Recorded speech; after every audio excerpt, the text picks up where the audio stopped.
go. There we go. Coming to you from Israel in the Galilee, where I live and have lived for a number of years. And today is the 18th of August. It's a Wednesday, and it's 9:28 in the morning. And some company is attempting or starting to give me some kind of delivery. Oh, that wasn't it. Okay. I don't know when they'll come, probably in the afternoon, so it won't affect anything with the broadcast anyway. So what's going on with our weather? It's 85. We'll probably get to about 96, 97, which is horrible. The low would be 80 tonight, which is miserable, because it's not going to cool off. We do have a 15% chance of rain during the evening and 17% at night. Overnight. Please pray we get that rain for a long time and it cools off the area. I'm talking like it rains for 2 or 3 hours or something, I hope. And please pray that it gets cooler in my area. Now, you do pray for that and it does work. Okay. So they're projecting in the future weather that's probably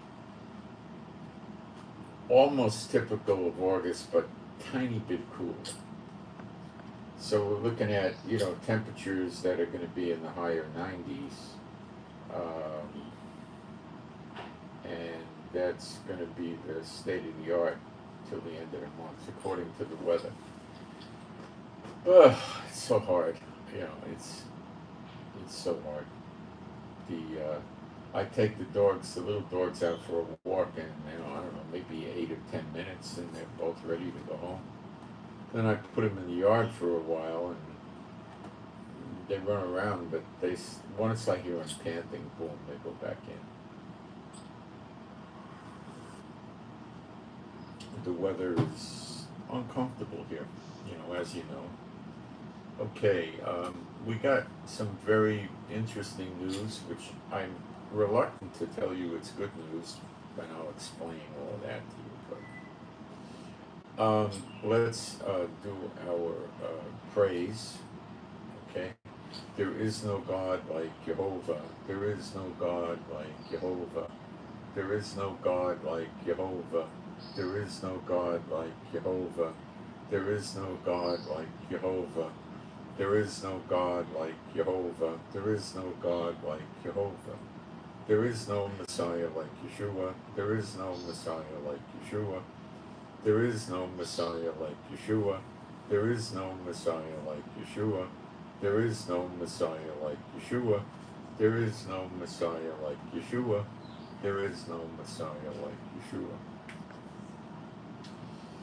Okay, so what is the big news today? Well, we have two ultra-Orthodox parties, which are the bad shepherds that are involved in the government. The government and the bad shepherds of Ezekiel 34 are the same. Okay? The government takes on the role of a shepherd and so forth.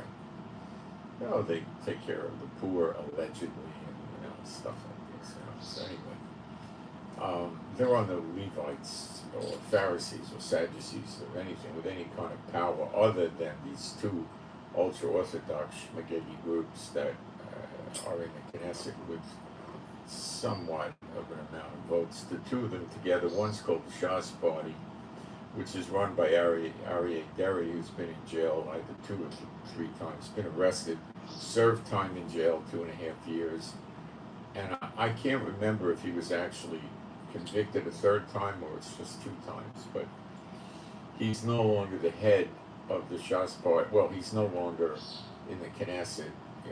He was appointed as a health minister and as a minister of what we call Mishrad, which means office hapanim, which means interior, which controls the immigration, and they punish people that are believers, although the Supreme Court said they can't stop somebody from coming to Israel who's Jewish based on their belief. They do. They ask everybody, now this is Netanyahu's doing, the curse of Israel, Shmuckenyahu. they ask everybody who makes Aliyah, did you now or at any time ever believe in Jesus or Yeshua? And if you say yes, they immediately cancel your immigration. And then you got to get a lawyer and go to court and file a case, and you'll win. 99% of the time you'll win, or 99.9. But it's very expensive. There is a charitable organization in Jerusalem that takes a certain amount of these cases for free. It might be possible to go to them and give them whatever money you can give them, which would probably have to be like $5,000 or $10,000, and they might take the case based on that. But if you go to a private lawyer, that typically runs about $80,000 over all these years, so you probably got a budget about $15,000 a year, $20,000 a year in legal. The government will fight you for about 2 or 3 years. If you keep pushing it, they normally make a deal with you where they'll let you come in as a permanent resident, not a citizen, so you can't vote, and you wouldn't have an Israeli passport. Several people do that, and some don't, and they win. But what they do is illegal, and Netanyahu lets it go on because they keep giving the immigration control of Mishrat HaPanim over to the ultra-Orthodox, which is sick. So sick you have no idea. They trace Jewish lineage through the mother. That's not what the Bible does.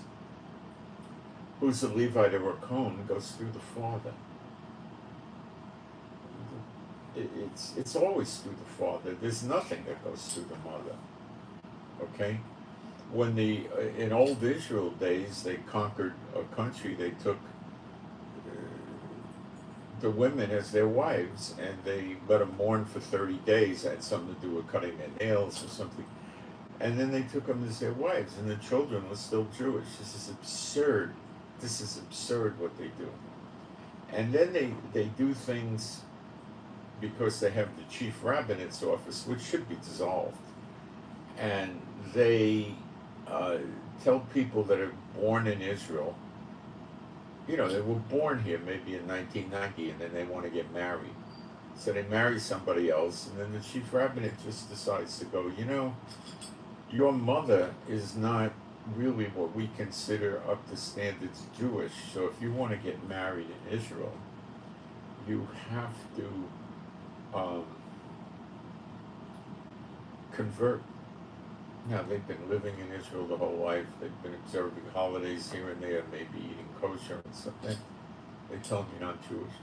These people are from the pit, the ultra-Orthodox. They tell their own people they got to dress that people know you're a Jew. And how do they dress? Do they wear robes like they used to with the tzitzit on the outer border, the way they're supposed to? No. They have them wear a white shirt, a black suit, black shoes, a black hat, and a kippah under the hat. Where does it say that the man is supposed to cover his head? Nowhere in the Bible. There's a New Testament scripture that you're not supposed to pray with the head covered, but it's not covered in the sense. It means like you put a hood on from a hoodie. See, no kippah, right? You put a hood on for from a hoodie, and you conceal yourself, and you're praying like in secret. That's what the prohibition is, which is what the Orthodox do. They take their prayer shawl, which is called the Talit Gadol, and they throw it over their head, and just the face sticks out. They pray. They also do Star Trek. Did you know the ultra-Orthodox do Star Trek? They do. I'm kidding, but I'll show you what they do. When they do the Shema, Shema, Yisrael, the Noel, Hanel, Noel, when they do the Shema, they believe that the glory God of Israel will appear. That's Michael. That's the angel God put the name Jehovah, and that's in Exodus 23. That's with Moses, was with Moses and Aaron in the wilderness of the children of Israel, and he met with Moses and Aaron in the mercy seat in the tabernacle. Okay, he didn't live there. He met with him there. So when you see the scriptures and it's referring to the house, that's the house built without hands, the next temple the glory God of Israel lives in, and that temple comes down from heaven. Just read Ezekiel 37, the last 3 verses, and it says God places that temple here. He puts it here. And then the heathen nations know, because of that temple being here, that God sanctified Israel. Well, if a bunch of these ultra-Orthodox black coat rabbis smack together a temple, would the heathen nations believe that God sanctified Israel because of that? Never. It's absurd to think that. They hate the book of Ezekiel, the ultra-Orthodox. They don't like it. They teach their people that they cannot understand Bible prophecy. They have to learn it from the rabbis, the rabbis. And they have the Talmud books, and they have commentaries of the Talmud. It's absurd, right? That's like having a Schofield Bible and having a commentary to the commentary. It's crazy. And it's in there, the famous rabbis like Reishi and Rambam, and there's a few others, write conflicting commentaries so that people don't know what to believe. The Talmud is junk. It's an extra biblical book. The way they teach it is they say Moses gave the written law to the Goyim, but the real law was the oral law, which he passed on to the Jews. And the oral law is the Talmud. So they're saying the written law was for the Goyim, but we took the oral law and wrote it down anyway, so now you have 2 written laws, right? It's pretty stupid, right? And that's the Talmud. Now I read, not maybe all of it, I read a bunch of it, and it makes no sense. There's no anointing. It doesn't click. It doesn't, nothing, okay? Now that's the way those that are called but not chosen respond to the scriptures. They read the Bible and they don't understand it. I mean, they don't. They can't. They don't have the Holy Spirit. They don't understand it. So what do? They listen to their preacher with the big building, or they read a commentary or a study Bible or combinations thereof. And then they don't know the scriptures, but they can understand the commentaries in the study Bibles because that was written by their father, the father of lies, and that they understand. And the Talmud is so bad. It says in there that Yeshua was not the Messiah, didn't rise from the dead, and they say he was a mamzer, which is the word for bastard, because he had no father that they knew of. That's how they teach the people. And their eyes are shut and their ears are stopped up. But this year you'll see that open. It's year of recompenses. Which should be the same as the year of redemption. I think when the Lord told me we're at the start of the year of recompenses, he knew I knew it was the same year. And I've asked him so many times, just about daily, to correct me if I'm wrong about that, but I don't see how I'm wrong. Because the day of vengeance is associated with the year of recompenses and the year of redemption. So how could the same date be in both years unless the year is the same? This is foreign to people that go to the churches. I was talking to somebody that lives here, a Jewish person, just before I was at the house. And we were talking about the patches and how it takes months to work. And she said to me, well, the tribulation will be here before that. And I didn't want to interrupt my wife and I was visiting and try to teach her, but I'll do it on another opportunity. But the people here go to the Messianic congregations and they teach pure trash like the churches. And they actually believe that the tribulation is coming on Israel. That's such a load of crap. comes to the nations after the great day of the Lord, which comes after Jacob's trouble, which I would say is the day of vengeance. Now, in Ezekiel 30, verse 11, God explains to us that the nations that he put the Israelites into captivity in will all be annihilated or destroyed. Pick your English word, same difference. Not every person, but the country, because these countries are all built by S-bots, Satan bots. They're running every country in the world right now, including Israel. You know that. So now when I get on the air, I don't know what I'm going to talk. The anointing leads me, the Lord leads me. I don't know what, so this is where he's taking me this morning, okay? But we are going to cover what I said. Now, this in Jeremiah 30, which the church never really teaches, talks about, now I was aware of this back in the 80s. People didn't want to hear it. They didn't believe it. Did it ever happen? Of course not. Never happened. There's a gazillion nations. There's at least 100 nations that the Israelites have been scattered into that are still nations. Egypt. Okay? Got one there. You got, I could give Russia. I could give you a gazillion. Spain, Portugal, Canada, America, Mexico, everything in Central and South America, the Caribbean, all of it, or at least most of it. The Jews were there. There's a great book floating around you can find on Amazon called Jewish Pirates of the Caribbean. It's really an interesting book to read. Now, pirates were not necessarily banditos, like you see in Somalia and stuff like that. Pirates were working for governments.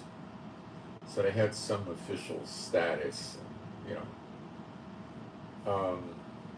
and Jews were living on these Caribbean islands because I haven't been to every Caribbean island, but I took many cruises in old days when I was in the world and had money.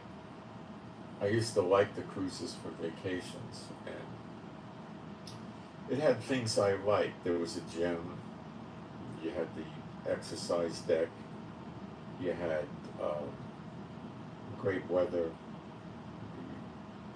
nobody would bother you, you weren't disturbed, although they started having internet on there, but you didn't really have cell phones. Now you have your cell phone, it could be hooked up in there, but we had internet.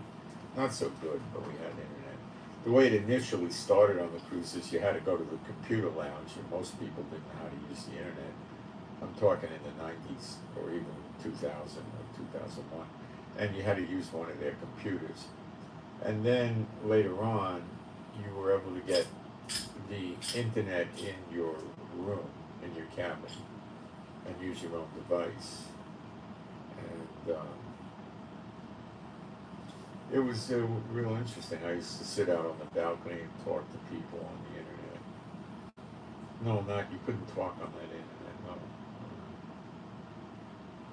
I remember a friend of mine from California called me, and I was somewhere in the Caribbean, and I had a smartphone. This was probably already 2003 or 2002 or something. And the phone rang, and I was talking to him.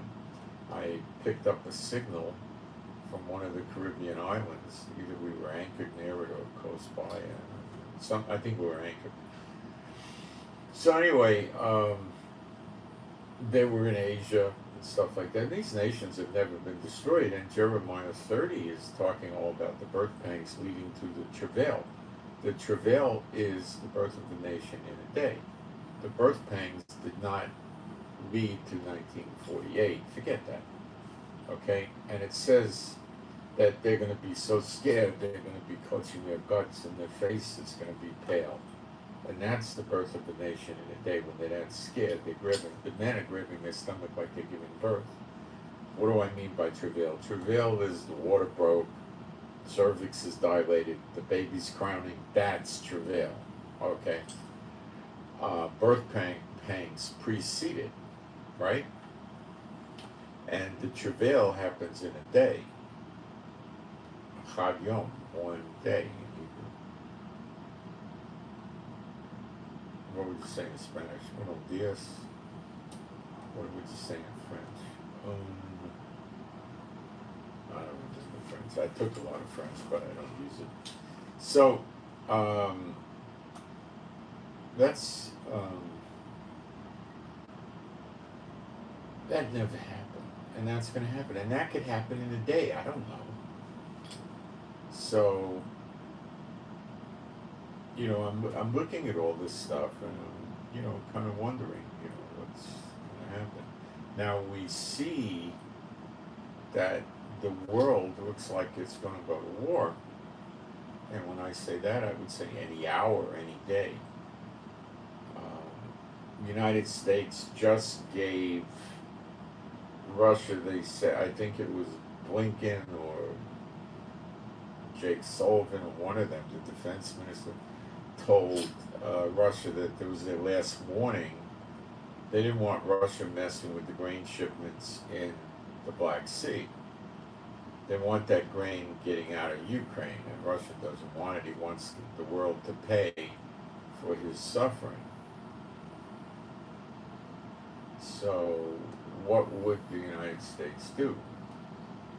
Well, you know, don't be too quick and say they're going to launch F-22 Raptors and F-35s and blow the Russian ships out of the water. No, that's declaring war on Russia, and I think they need to get Congress to approve that. What they will do is take destroyers or missile cruisers and escort the grain ships. Just put one destroyer on a grain ship. Or maybe take 4 or 5 grain ships and put 2 destroyers with them, or 8 and put 2, or something like that, and defy Russia to attack American vessels. American vessels are tough in war, you know. They got missiles that are smart and highly accurate, and they usually have 16 missile tubes, and they could fire 16 at a time, then they got to reload. And they typically have a max of what's called the ammunition supply, or missile supply, of 64. That's a lot of missiles. And then they generally have some kind of an artillery piece that's computer controlled, radar controlled, normally about a 5-inch gun. Now some might have a 6-inch, an 8-inch, but 5-inch tends to be pretty common, and they mount it that it could swivel around. But there's no guys in there with handles doing the elevation and the other coordinates. It's done by the computer with motors that move the gun like, you know, really fast. And it auto loads so it could fire, I don't know how many rounds a minute, I would guess 5, 6, 4, quite a few. And it has quite a large amount of ammunition, and they have, you know, explosive shells, anti-personnel shells, they got incendiary, armor-piercing, whatever. They got all different, I don't know exactly what they carry, but they got all different kinds of shells they can put in there. So they can hit while the American boat is moving. The 5-inch gun can hit another moving vessel because it's all done with the computers. And it takes into account the windage and all the other variables. It has to predict the trajectory or the path of the boat they're going to hit, but not by much, because you know, maybe it's 3, 4 seconds, 5 seconds from firing to impact, depending how far the target is. You know, so it's pretty dangerous. Now, one of them is not anywhere near as dangerous as 2 of them together. 2 of them together is, you know, probably 4 or 5 times more dangerous for the enemy than 1. So they would probably do like a World War II type convoy where they take a handful of ships and put maybe 2 destroyers over there, or they may add in a missile cruiser or something like that. Missile cruisers is sort of kind of like a destroyer, but emphasis on missiles. Destroyers are very deadly, the American versions. They're very deadly, okay? They got all kinds of weapon systems. They can kill submarines. They can take out aircraft. They can defend against incoming missiles and artillery. They have usually 2 Gatling gun cannons that are 20 millimeter. 20 millimeters go out 5 miles. They're radar controlled, computer controlled. So if something's coming at the boat, like a missile, a rocket, an RPG, a Stinger, even an artillery shell, not a torpedo, it has to be above ground. It doesn't work under the water, you know. So it fires a massive burst, maybe 50, 60, 100 shells. This gun has 5 or 6 barrels that spin, so it could dissipate the heat, and it is probably good for at least 3,000, 3,500 rounds a minute. So it throws a wall of these shells that weigh about a pound, I think, out in front of the path of the incoming projectile. It hits it. It doesn't have to pinpoint it with 1 or 2 rounds. It throws a massive amount. It fires a pattern, and it works. Now, in aircraft carriers, I think they have 4 of them, left, right, front, rear, where you would go starboard and aft. You know, it's on all 4, the front, the rear, the left, and the right. On destroyers, I think they just put 2. And they've been using these things for a long time. They started with 50 caliber, which is probably good for 1.5 miles, maybe 2 miles, but they went to the 20 millimeter, which is way more destructive. So the 50s, maybe if you got 1 or 2 hits, it may not disable a missile or rocket. It probably would, but maybe not. But you're talking a 750 grain bullet versus a pound, and the range is greatly increased out to 5 miles. And they could go up 25,000 feet at 20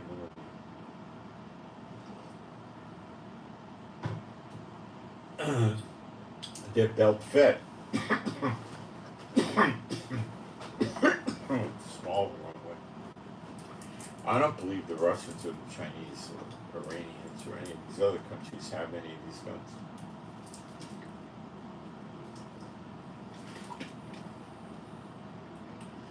They could, you know, shoot 50 calibers or 20 millimeter guns that are not computer radar controlled at an incoming target, but it would be futile. They'd probably never get anywhere. You know. They could have, the enemy could have loitering drones in the area for hours that shoot missiles and rockets down on a boat. So that's the advantage of the 25, with the 20 millimeter gun. You can go 25,000 feet up. Drones don't normally ever get that high, or even close. They don't run them that high. So, you know, American naval vessels would be a bad threat for Russia. Now, if Russia fires on the merchant marine ships that the American naval vessels are protecting, would the Americans fire on the Russians? I would say yes. Maybe not. I'd give it an 80% chance, but there might be a chance they don't. So Russia might be able to sink the merchant marine vessels right in front of the U.S. Navy, and the U.S. Navy may not. They make the politicians, being dumb as they are, may tell them not to fire unless they're fired upon.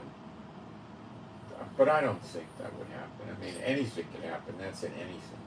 I don't think they would do that. I think they would fire and they would take out the Russian ship. They'd put 2 missiles on it right away. 2 anti-ship missiles.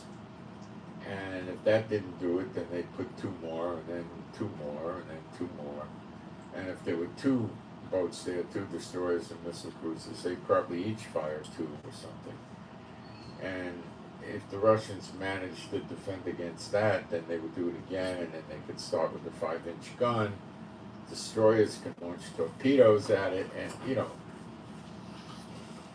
Russian Navy boats are dangerous enough, but I don't think they're going to bother with this. Now, you need to know this. There's 3 real aircraft carriers, not these little small helicopter vertical takeoff ones. 3 big, 950,000 foot or so, large aircraft carriers that are running around with something like 80 or 90 planes on the thing.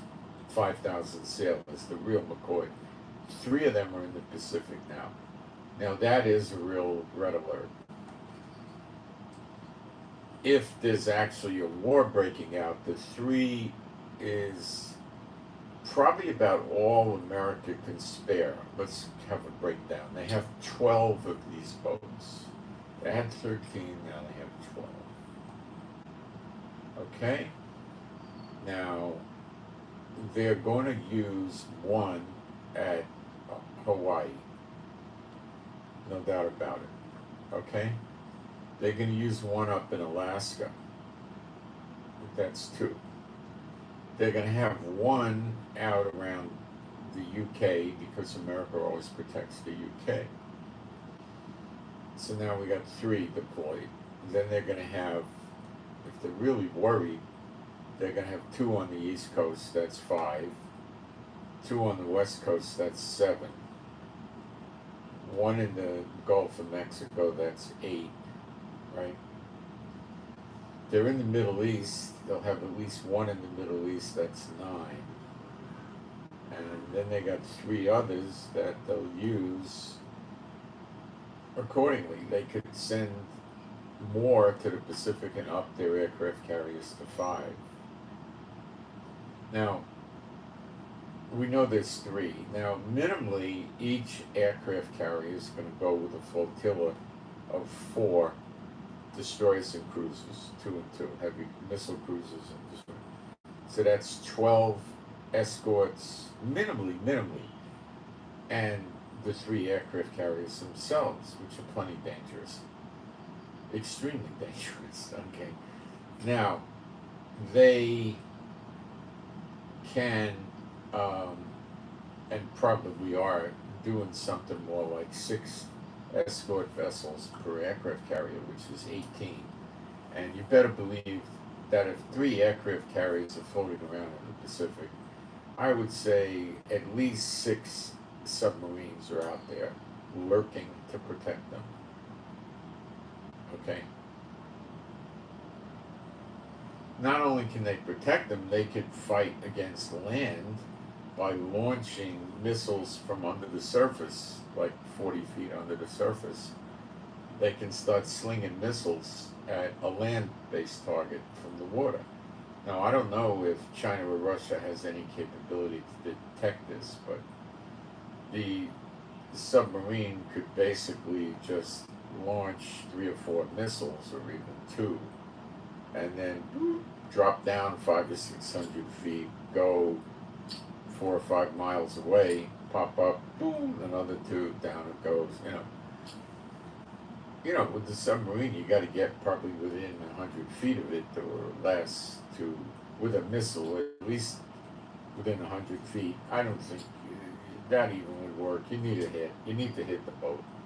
I don't think a proximity weapon is going to work on a big naval boat.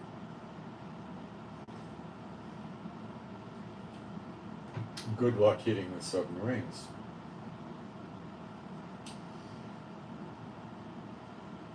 Israel just modified their submarines, a new submarine to be more dangerous with bigger and better missiles, which is not sitting well with the enemies of Israel.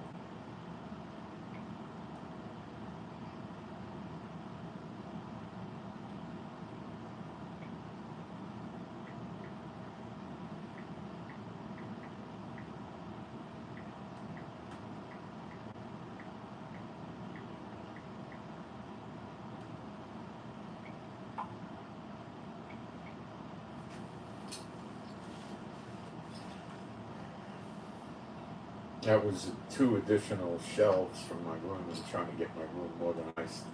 The rooms in Israel are rather small, and I've got stuff not organized well, so I'm trying to get my room tidier, my bedroom area. And, we did that with the office with shelves, stacked shelves, but I don't want to do that with the, you can see it in the corner there. I don't want to do that with the bedroom. I'll just put them in the wall. So there's some kind of plastic board. I don't know what it is. It's called melamine or something. It's like wood, plastic. I think it's like sawdust wood or something. And anyway, they're going to be waterproof and they'll be good enough. And I got some 4 feet long, 2 of them, in addition to what I just had put in. So it should help organize things better, I hope. Okay, so 3 aircraft carriers in the Pacific is a red alert. Red, like the shirt. That's serious. Okay. If actual war breaks out, there'll probably be at least another 1 or 2. Now, these aircraft carriers are difficult to protect. So when I say they got 4 escort vessels, or maybe 6, it could be 8 or 9. Because they are going to try like crazy to protect these aircraft carriers. 80, 90 aircraft on there, 5,000 lives, billions of dollars, and the propaganda value of bringing down an aircraft carrier. They are not going to take this lightly. They won't. Okay? Now, an aircraft carrier has the ability to keep planes in the sky at all times, okay, and give themselves maybe a 200-mile perimeter or a circle around them. But if they're close to China, then they got to work closer. Then China and Taiwan are about 110 miles apart, so that 200 miles isn't going to work. So what the aircraft carrier would probably do is keep maybe even 6 or 8 planes in the air all times, protecting it and the destroyers and the cruisers, looking for submarines as best as the airplanes can do. And they'll probably have drones flying out greater distance, or maybe they won't. I don't know. I don't know all the tactics that probably change every month that they use, but it's a handful for China and Russia. Let me tell you. Let alone a schmuck nation like North Korea. What are they going to do? You know, shoot artillery. He's got some missiles, but we don't know how good they are. You know, when you read about these missiles, you see the missile launch, and then you read, oh, it goes 297 miles, or it goes 900 miles, or something like that. How do we know that? They told us. I don't know, maybe it does, but I don't know. I don't think they go that far. And then, at what distance can they actually control the accuracy? They got to be good enough to hit a small building or something the size of a bus or something like that, you know? Do they have that capability? Or maybe North Korea could launch a missile for 300 miles that strikes in an area the size of 5 square miles. So he could hit a city or a village, but that's it. You know what I'm saying? I don't know. You know? Everybody was scared of the Russian weapons because Russia was telling us about hypersonic missiles, hypersonic torpedoes, this, that, the other thing, right? And look, Ukraine's handing them their head on a daily basis. You know? So how advanced is Russia in reality if Ukraine can thwart them for it's more than a year and a half, right? And Ukraine's stopping them. Let me poke into our live stream here and see what's going on. It'll just be a minute or so. I gotta make sure everything's okay. And It's more than a year and a half, right? And Ukraine's stopping it. Let me hook into our live stream here. Well, we got good audio and picture. Let me do a couple of quick things in the chat, and I mean quick.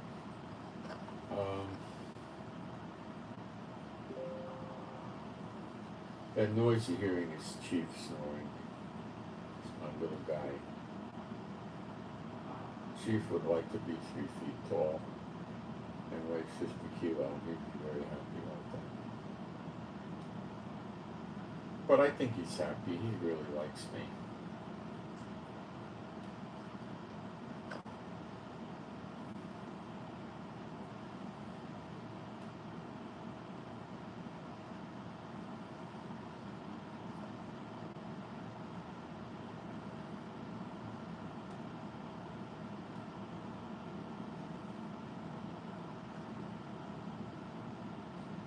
Blue. Oh, I look better in blue. Not red, not red. Well, the reason I got this is it goes up high in the neck, and the air conditioner blows down on me, and I don't like it getting on my neck, so I put this on. But I have other shirts too. Okay, hold on a second. Almost done.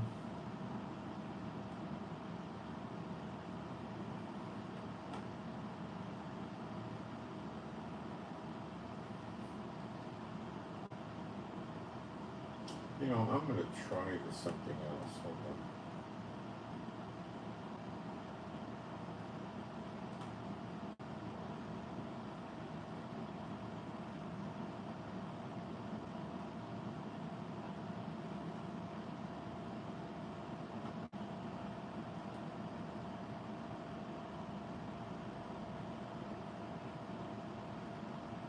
That didn't work. Hold on a second. I have an idea. It's not working out.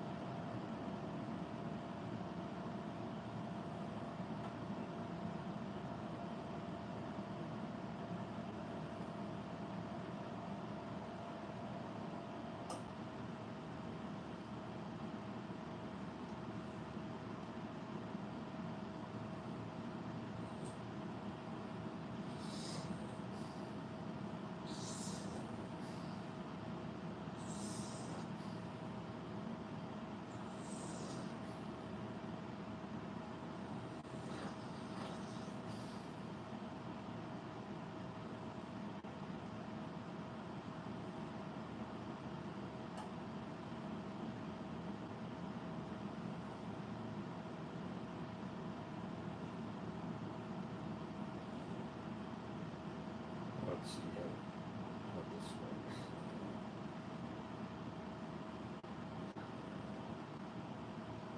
Seems to work.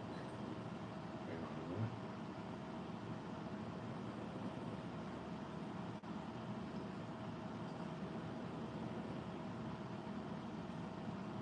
Okay, I made a pinned post at the top that has the offering link and my email address. So if they come around deleting the chat, they can't get the pinned messages.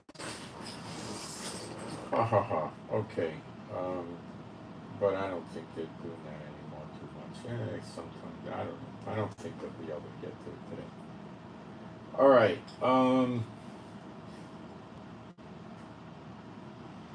So the war with China is getting close. Now, Syria is having rebels in there fighting against Syria again in a rather serious way. They're attacking the Syrian Defense Forces. Russia's not going to do anything to help them. And they're also trying to run, the Americans are trying to run these Iranian-backed militias in Syria out of Syria. because they're attacking American bases. I'm trying to get this thing to bend down more. I think I'll have to steam it, put steam in it. Okay, actually it's working. So the enemies of Israel are starting to suffer, and I'm seeing this. Okay? Lebanon is really in bad shape. The people of Lebanon are finishing up with Hezbollah. They want to get rid of Hezbollah. The Lebanese regular army is not calling Israel up on the phone and saying, we're going to put you in the dark ages, we're going to blow your city. They're not doing any of that garbage. There's Christians in Lebanon, Churchianity, and they're really adamantly opposed to Hezbollah.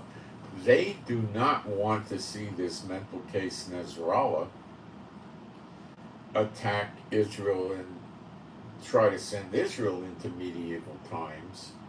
You know, you got to remember what's wrong with Hezbollah, which is run by Nasrallah, is the fact that they got no navy. They're not coming on our coastlines and launching missiles from their boats into Israel. What boats? Okay. They have no air force. They have a little bit of immature anti-aircraft fire, but pretty minimal. At best, they might have some old SAM missiles 2 or 3 generations behind that are a threat to any aircraft, but not serious. And the tanks that they have, they don't really have. They probably have a handful of tanks or a dozen or something like that. But the tanks that they have are predominantly in Syria. They're Russian tanks, so they don't really have much. Their economy is in the toilet and has been for a long time. Their banks are messed up. People are going in there pulling guns on the bank saying, give me my money. Now, is that bank robbery? No, they're taking their own money out, but by pointing a gun at them, that's another story. But who's robbing who? Is, you know, the banks are robbing the people and they're using a gun to get the money back. I don't know what they do, if anything, to people that are doing this. So people don't want to hold Lebanese pounds, which is their currency. They want to hold something like dollars or euros. That's not sinking as fast as the Lebanese pound, but wait till the war starts. When wars start, the value of the currency starts dropping, and when the country starts getting devastated, the drop isn't like, you know, it'll start like this, then it'll go like this, and then like that, and then the currency becomes worthless. In Europe and Italy in World War II, they were taking a wheelbarrow full of paper money to go to the store to buy like bread and milk and stuff like that. So, I mean, Zimbabwe, I believe, is printing $1 billion notes, and I heard they might print $1 trillion notes or something, and they're not even in any kind of a serious war. They're just in, you know, some guy did a revolution or something in Zimbabwe and told the people that he's a dedicated socialist and he believes in equality for all, and he actually does. I've spoken to people from that country, and it's true, he does. But he can't keep it together. He's, you know, a revolutionary. They don't usually have the ability to maintain a government. Look at Castro, he's another revolutionary. Did he really maintain Cuba? He ran it really badly.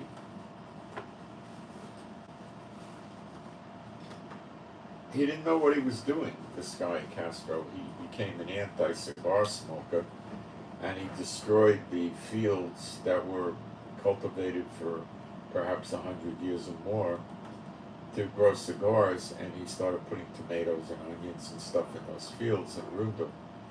And then they come back and do the Cuban cigars again, but they never were able to bring it back to the level they had it. I worked for some guys in a paper company, and they used to go to Switzerland. These guys had a bunch of money.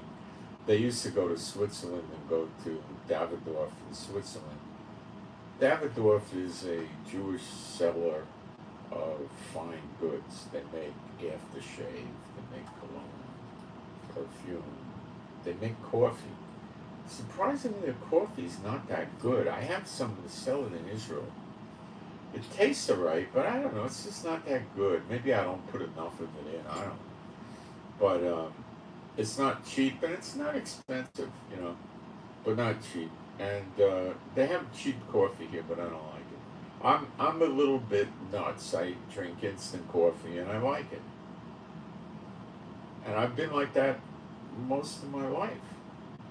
I don't know why, but I like it. I used to like, put Folgers in your cup, or Maxwell House, but the stuff now you get in Israel is better than that. I buy stuff from Germany frequently called Jacobs. I believe it's from Germany, and they have a barista kind, which is American type. And I like it. It's very affordable. It's 26 shekels for a large jar of the stuff, which lasts weeks, and that's about $7 or something like that. It's a pretty good sized jar. And I get others, and I try to avoid Nestle or anything Nestle owns. I don't like that. That scares me. I don't like this stuff. I don't like it. It's a waste of money. And they don't sell American coffee in Israel that I'm aware of, but you can get gourmet coffee beans, which my wife does. She has a machine. One of her followers bought her that you just put water in it and you put the beans in it, and then when you want coffee you push these buttons and it grinds the beans freshly and boils the water electrically and puts it in there, and you have espresso or coffee or whatever you want. I kind of like the Starbucks beans, which you can get here, but my wife doesn't. Because the Starbucks isn't as high grade, so she'll get coffee from Central America, places in Europe, and things like that, and she likes them. So I find her coffee to be very strong. I don't really like it. What I used to do is, for years and years and years, I used to take. I had a glass coffee pot, and I had the plastic milliliter filter you put on the pot. And now they got organic milliliter filters, which I don't know if there's any appreciable difference, but put the paper filter in, and I used to put, they have a brand in America, it comes in a red can called French Market. I think it originates in New Orleans. And I used to put that in there and take a pot, regular pot, a saucer pot, put it on the stove, heat the water, boil it, pour it in, and it would drip, and I used to drink that, and it's okay, I guess, but you can't get it here. I could probably buy it and have it shipped here, but it's far from worth it. So that's basically, my wife says what I could do is take her coffee that she makes, which is normally an espresso, and water it down and try that. I haven't done that yet, but she gets really good coffee. So I'm on the opposite end of the scale. I don't know, maybe I need to revisit this, get better coffee. I don't know. It's probably healthier to drink the coffee from the beans rather than the instant. So I should shift over, actually. Makes more sense. It's fresher and everything else, and it's not chemically processed. So anyway, you can get really good coffee here. Now the coffee that the Arabs drink has a name that is pronounced mud. And mud is what we're talking about here. Thick, real thick coffee. and little cups, like what you call in French a demi-tasse. And is it espresso or something? I don't know what they call it. We call it mud. And it's Arabic coffee, and I don't know, you get it from Egypt or Turkey, wherever it comes from, I don't know. It's real thick and it's real strong. I could mess around with that stuff too, I haven't thought about it. We have no room on our kitchen counters to put another coffee thing. I have a hot water boiler that I used to make the instant, and I suppose if I put that away, I'd have room to put like a liter type rig up there or something. But then I have to use the grinder. I don't know, I might try taking my wife's coffee and diluting it, because she has very strong espresso, and that might work, I don't know. Anyway, enough on that. So the Arabs drink a very thick, soupy coffee. It's like, let's say you took one of those packets of instant soup, you boil the water and you throw the packet in, and you get a soup, but I mean, reasonably thick, not like water. It's like that.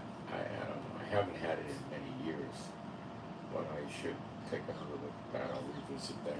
I need to get into more fresh coffee. Now, they sell coffee here that comes in a glass jar. They have the Starbucks label, and they have a few others. And the problem with those is they're full of additives like sweeteners and milk or cream, or maybe they're artificial. Maybe they put artificial cream in there so you could drink it with meat and be kosher. I don't know, but they're kind of okay. If you can put up with the sweetness, they're okay. But that's a lot. I don't. It's like eating candy. Don't like it. My wife went to the free food place for charity, which we go to because we don't get enough in offerings. So we went over there and got vegetables. What did she get? She got 2 huge watermelons. Man, I picked one up in a plastic bag each and carried it back from the car into the house, which was probably 70 or 100 feet or something. It was cutting into this. It didn't break the skin, but I mean, it was really cutting into my hands. The plastic, it was so heavy. I don't know how good they're going to be. And they weren't like the oval ones you get in America. These were round, like a large bowling ball, and probably as heavy as one also. I don't know. But we got to cut them open today and eat them, I guess, and see what happens. And she got other stuff there too. She must be 30, 40 pounds of onions the other day. Big honking onions. And it's funny, this charity thing goes that the food that the supermarkets don't buy from the producers, they wind up, somebody pays for it to go to the charity, and it's crazy. The supermarkets don't buy the high grade food, the fruit and vegetables we're talking about. They don't buy it because it has to sell at a premium, because the supermarkets are greedy and make massive profits. So they don't buy it.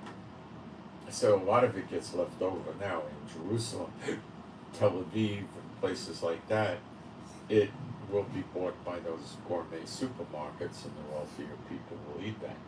But we, the regular people, eat, what the Bible says in Ezekiel 34, the water that's muddied by the feet of the rich and the bad shepherds.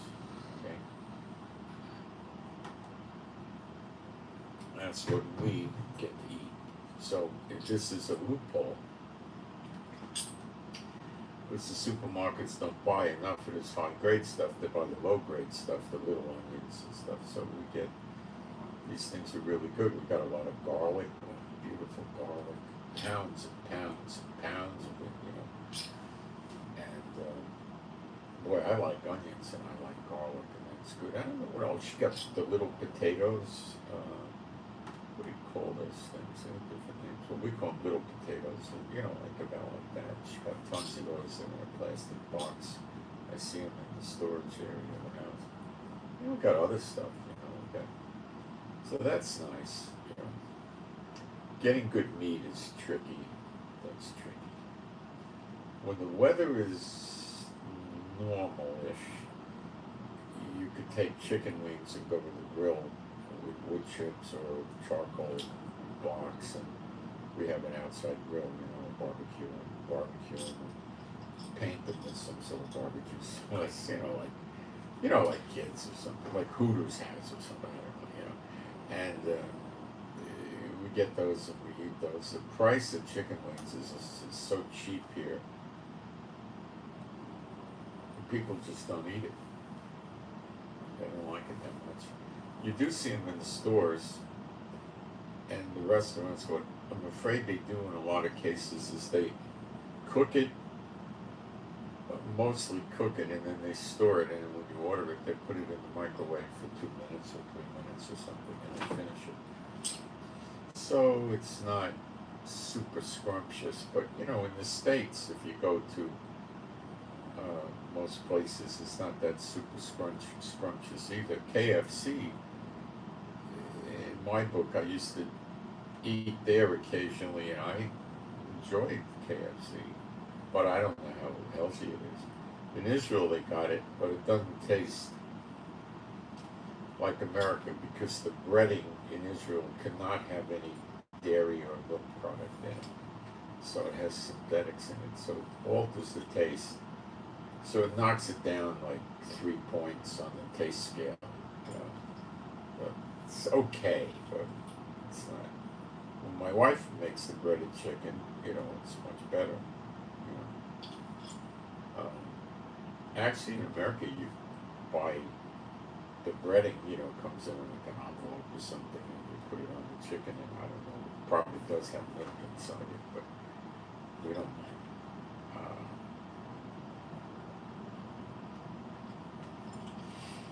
So the food here is a constant struggle. You can't get. They got good, like I guess you would call it Italian bread or something like that, long loaves like that. But it's not for us. My wife doesn't eat the carbs, and it's got a 24-hour lifespan, and then it's kaput. Unless you freeze it. We don't have to freeze it that much, but yeah, if you freeze it, in other words, take it. I have to try that.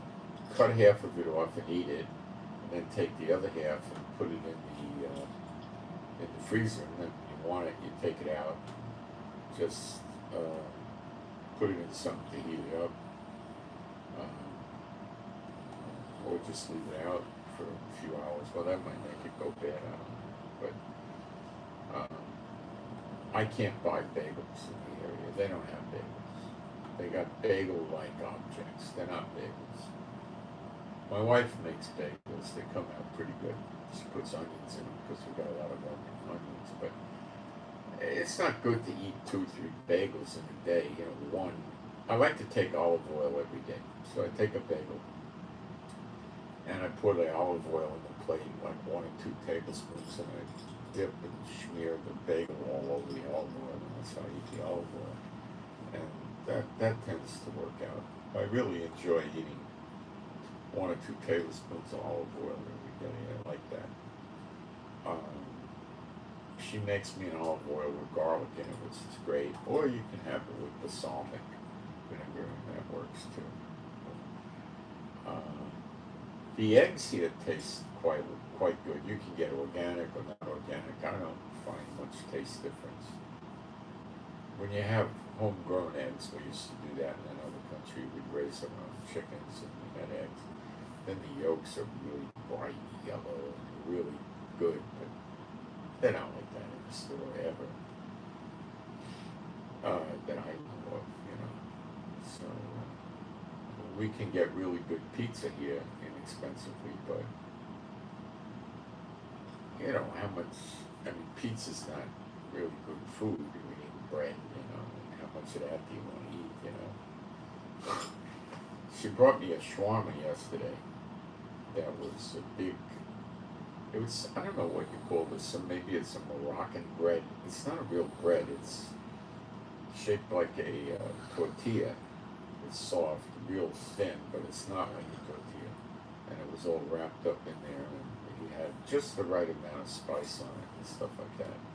So it's too much for me to eat at one meal, so I put half of it or so in the fridge. I'll have it again today.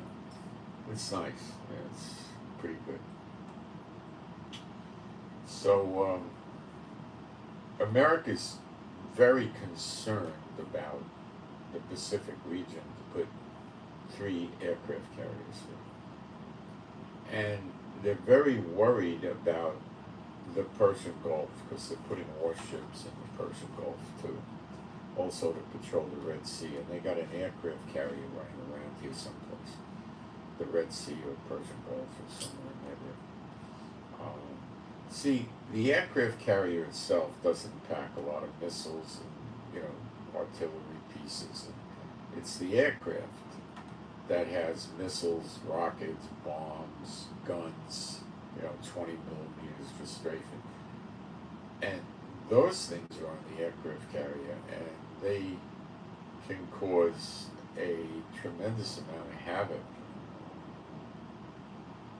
to an enemy vessel.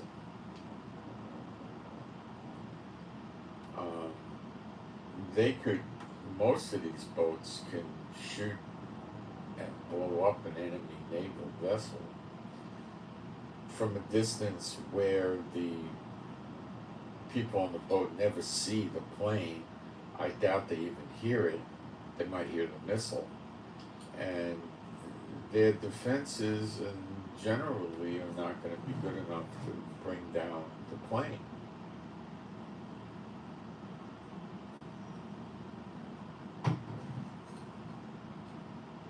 America is a dangerous threat to their enemies, but we thought that about Russia too and it proved wrong. So let's see if this ever develops, which I'm pretty sure it will, how effective the American weapons really are and how effective the American military really is.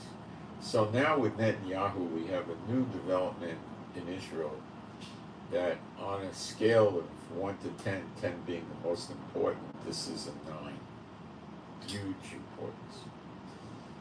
The 2 ultra-Orthodox parties, which is Shas and United Torah Judaism, they call the Talmud Torah to deceive you. They call the Kabbalah Torah to deceive you. It's not the Torah.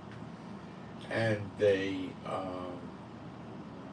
made a deal with Netanyahu that a law was going to be passed that would exempt the young men of these ultra-Orthodox persuasions to be exempted from the draft in Israel. The way this would work is they would have to stay in the yeshivas, which is like a university of learning for the ultra-Orthodox, where they don't study the Bible that much. They study the Talmud and the Kabbalah. So they would stay there till they were 21 years old. And then they would be exempt from going in the military. The thinking is going to the university, this yeshiva, would take the place of Israel, of the army, as an alternative service, which is poppycock. It's absurd. Now, the people in Israel, as I've told you repeatedly, are in no mood for this, okay? And 50% of Israel, roughly, is secular, and they have no patience for these ultra-Orthodox. And whatever patience they did have is wearing thin. So Netanyahu knows that if he tries to push this bill through, exempting the ultra-Orthodox from military service, as long as they go into the yeshiva and stay there till they're 21 years old, the men. The women, the ultra-Orthodox women, don't go in the military now. They don't have to worry about it. So Netanyahu is afraid, apparently, to pass a bill like this now, because it will put so much protests out in the street against his government that it's scary, and the military is probably not happy with exempting these people.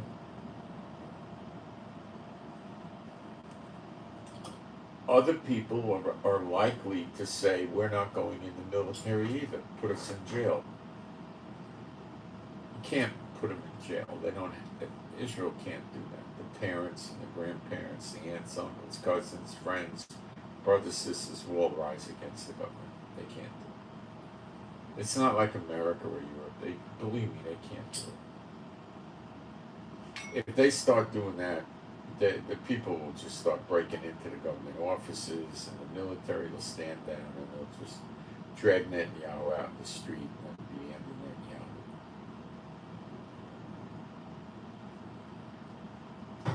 Netanyahu. And they'll turn on the ultra-Orthodox. The ultra-Orthodox won't be able to go out of their houses. They'll get beaten up. They'll get spit on, cursed out, shoved down to the ground. People will rip their hats and kippas off, and they'll just beat them. They'll beat them like Nazi Germany days. That's what will happen. That's what will happen.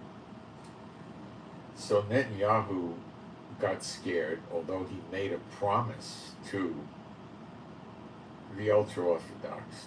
He said, no, I can't do it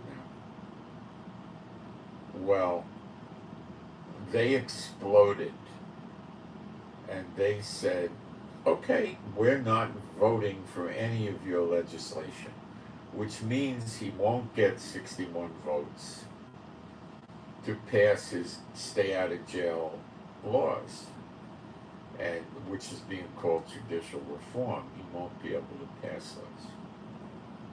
So this is going to lead to a vote of no confidence. One would think the ultra-Orthodox may bring the vote of no confidence. They don't need Benny Gantz or Yair Lapid to do it. They could do it themselves.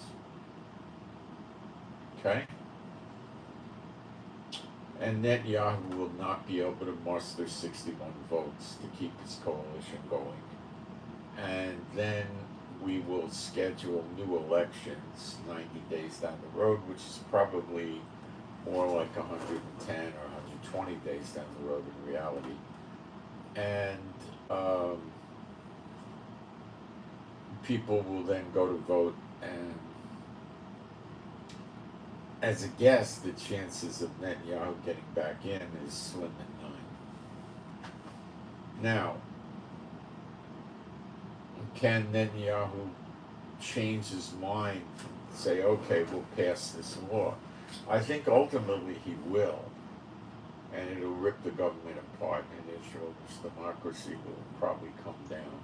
That's just too much. The ultra-Orthodox are taking advantage of some pathetic old schmuck named Netanyahu, who's facing dying in prison, 16 years in jail, from his 3 criminal cases, and they're just blackmailing him, sticking a sword in his back. You pass this or you got no coalition, which means you pass this or you're going to jail, Netanyahu. Now, during the days of the 90 days till the new election, I think the Supreme Court and the Attorney General will probably come up with a decision that Netanyahu has to step down because he is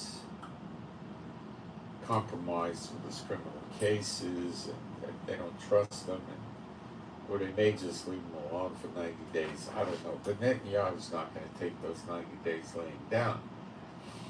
If they just leave him alone, he's going to try to probably throw Israel into a war, which will stop the elections, or something. Now, there's another way this could play out, but I don't think it's likely.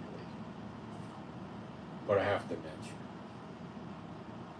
it. There's 2 players in the Knesset, our Congress or Parliament, that are strong right now. One is Benny Gantz, who's probably stronger than Netanyahu's Likud party, and Yair Lapid.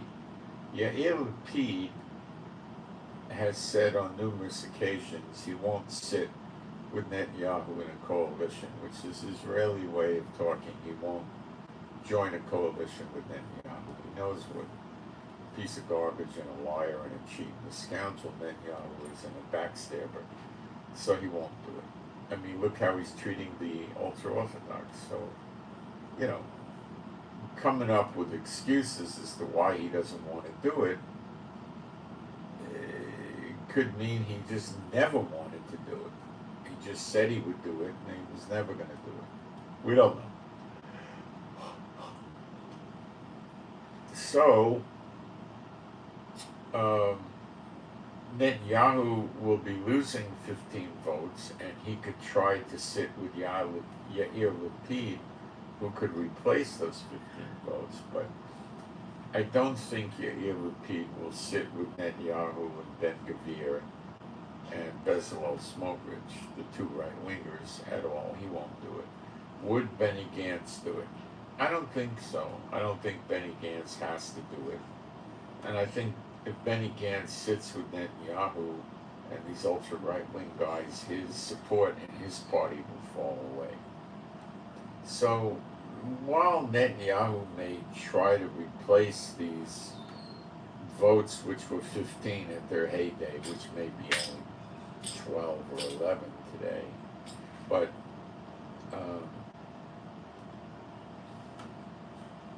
they're enough to make his coalition come out with 61 votes to pass legislation, which will go away if these two ultra-Orthodox parties come in. Now, if Netanyahu is relegated to a interim prime minister due to new elections for that 90-day period, his powers are like 80% diminished. He can't pass any significant legislation during this period of time. So he cannot do judicial reform. That's statutory. He's just a caretaker is what it's called, okay? He's there if there's a war, and that's our weak spot if there's a war. Who would they put in his place, though, if they said he can't be prime minister? Who the heck would take over? I don't know. If they put Ben-Gvir in, they're not that crazy. Ben-Gvir and or Bezalel Smotrich would start a major war with the surrounding Arab countries. So I don't think they would put them in. They could, I mean, I don't know who they would put in. I really don't know. The president, maybe they would try that, but there really, I don't think there really is anything in the laws of Israel for this. They just leave the guy in posture as a interim or acting prime minister. And since his powers are diminished, the Supreme Court and the Attorney General could have at him pretty easily, kick him out of office altogether by saying there's a conflict of interest, which they're contemplating doing anyway. And they might do that if Netanyahu decides to run for the next election. They may say, you can't run. You signed an agreement stating, or you gave us an agreement stating you wouldn't do anything to alter the laws to give yourself preferential treatment in your criminal cases, and you did. Now we're not letting that continue, so you can't be acting prime minister. So he's an easy target now. And who they'll put in his place, I don't know. Look, the two contenders are Benny Gantz, who's way ahead of Yair Lapid. And Benny Gantz is a left-wing oriented ex-military, and he's not very good at anything. You know, he's not going to make Israel a better place to live. probably make it worse. But Netanyahu won't make it a better place to live either. None of them will. So Bezalel Smotrich, the new economic minister, has done nothing for the economy. Now he's coming up with, he wants to get $128 million, I believe, to give to to help the settlers living in the West Bank with their settlements, illegal or legal. I am not opposed to that. But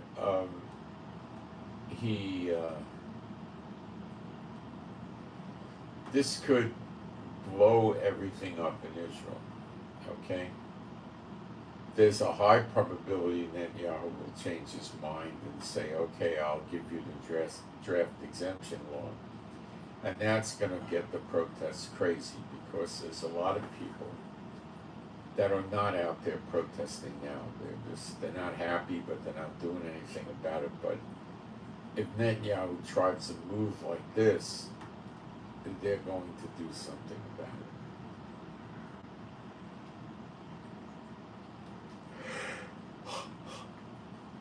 Their kids go in the army. They went in the army.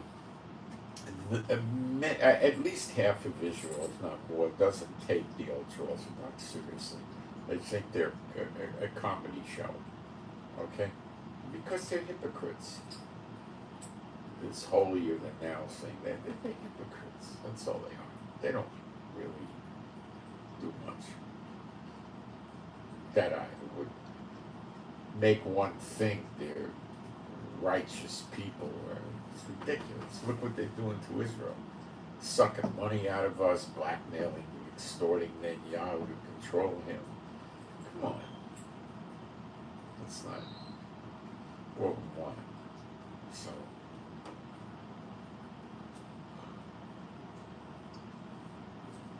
this thing could blow up very shortly, like this week, next week. Very shortly. It doesn't take a lot of time for this to blow up. They could call for a vote of no confidence this week. They might. I don't know. Or they may not do anything. They may just stop voting for the legislation Netanyahu wants. And the bills don't pass. So they're keeping Netanyahu with a gun to his head and say, hey, buddy, either you give us what we want, or you're going to eventually wind up going to jail because you're not going to get these laws passed. And then what does Netanyahu do? I don't know what he does. He's out of tricks.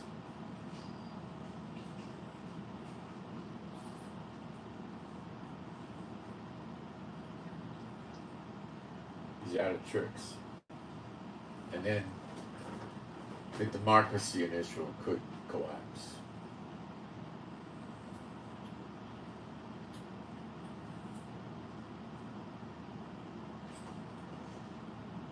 The scary thing is Netanyahu throwing us into a big war. That would be Gaza and Lebanon combined, and possibly something with Syria.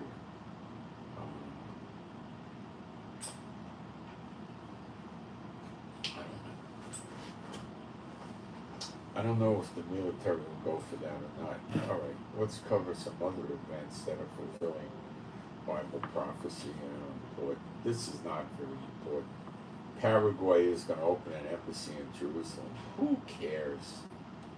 Big deal. What's that going to do for us? Nothing.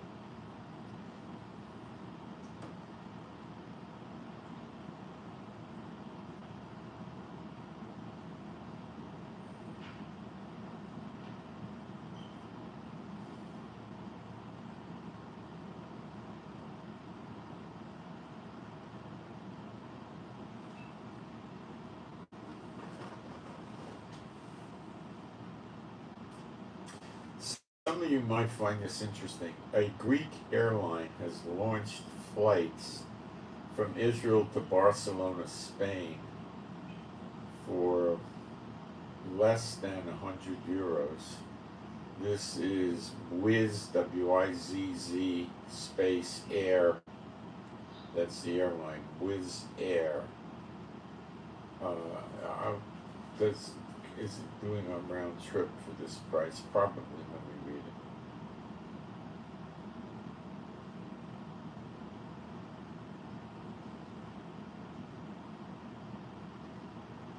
it. It's going to start September 8th, which is, I don't know, what, 3 weeks or so away. They're going to fly Monday, Wednesday, and Friday, 3 flights a week.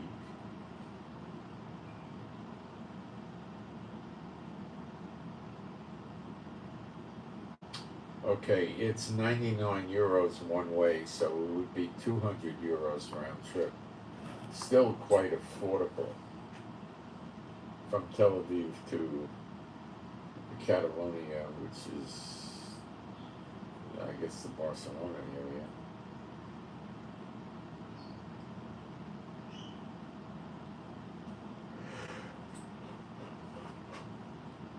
There's another airline called Bluebird, one word. Bluebird is offering vacation packages that include a flight and a hotel for 399 euros every week to Barcelona, Costa Brava, and Costa Brava. So that's probably a hotel for a weekend, round trip airfare. And then for France, they want to charge 700 euros. So if you could get to Barcelona cheaply from wherever you are, you could come into Israel for 99 euros each way, which is very inexpensive.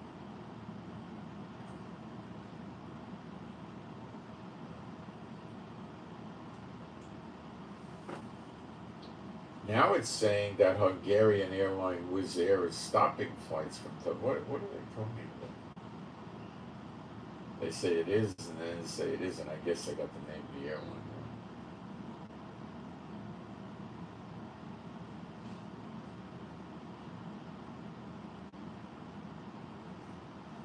Oh, it's Bluebird. That's the airline, I think.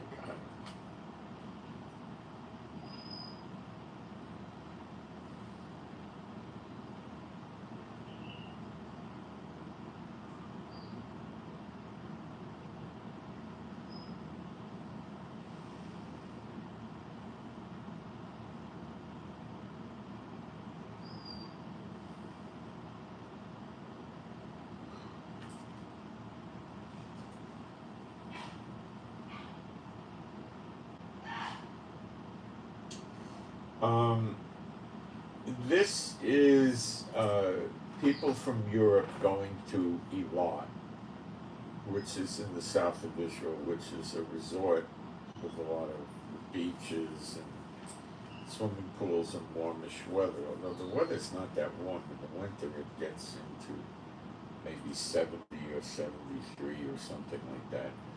And in Europe, it gets bitter cold. The cold starts in Europe in probably next week. It'll start getting cold in Eastern Europe, like Romania, where you'll start wearing a jacket, maybe even a warm jacket at night. And by mid-September, they're cool.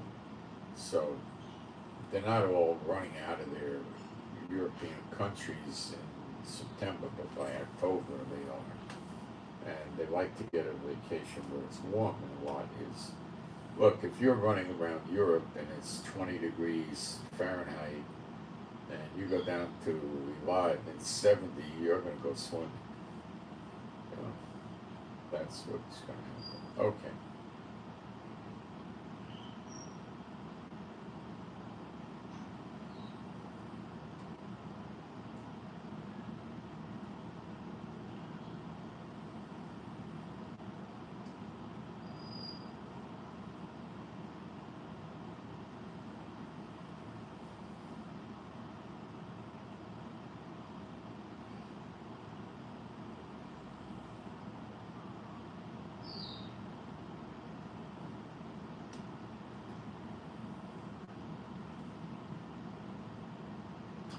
They're getting rid of the Israeli postal chairperson, the chairman of the board of the post office. They're getting rid of him.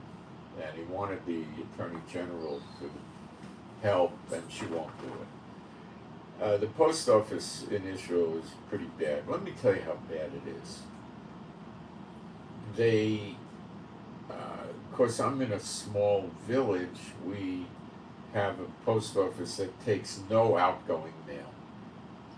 So if I want to send mail out, I got to travel to another city, even to send a letter. That's sick. Number two, somebody from America or Europe sends a package with express mail, which is delivered to the house, and pays a premium for this on the international front. They won't deliver it to the house. They leave it at the post office for you. Now, my post office is open 2 hours a day,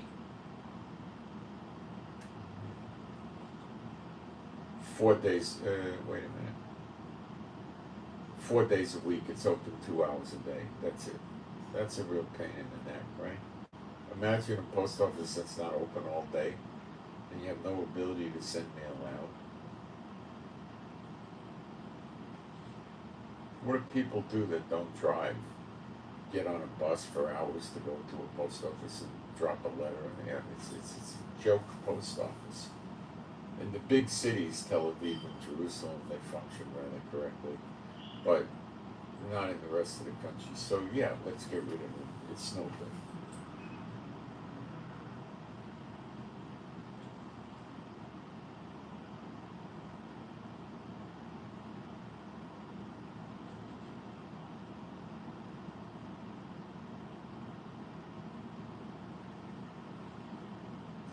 So there are now 3 aircraft carriers operating in the Pacific.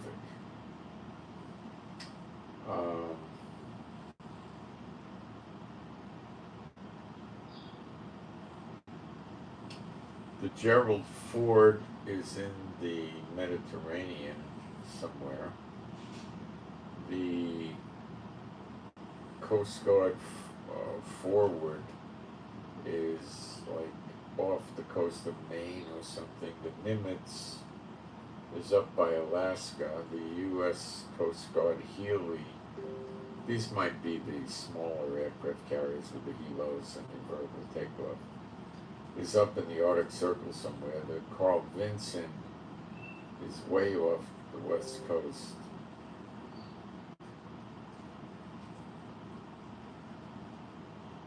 But the ones that are in the Pacific are the Ronald Reagan Carrier Strike Group. It's in the Philippine Sea east of Taiwan.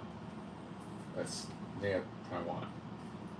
The USS Carl Vinson is moving now from San Diego to the Pacific.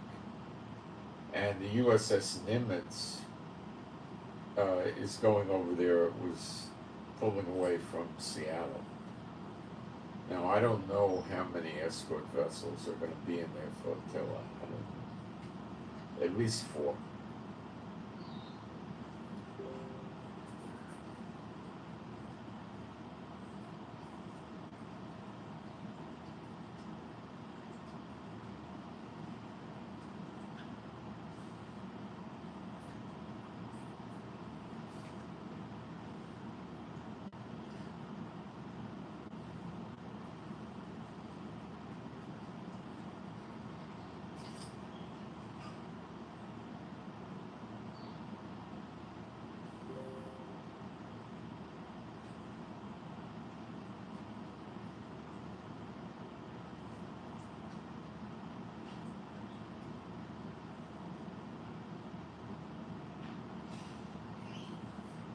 See, if Netanyahu reaches out to get other people to come in and take the place of the ultra-Orthodox, then they're going to have to put up with Ben-Gvir and Smotrich, the ultra-right-wing players, and if they don't agree to the ultra-right-wing ideology, which none of the others do, then they're going to tell Netanyahu, you got to staff these 2 guys in the back, and he'll do that, and then they'll blow the coalition. And it's back to ground zero again.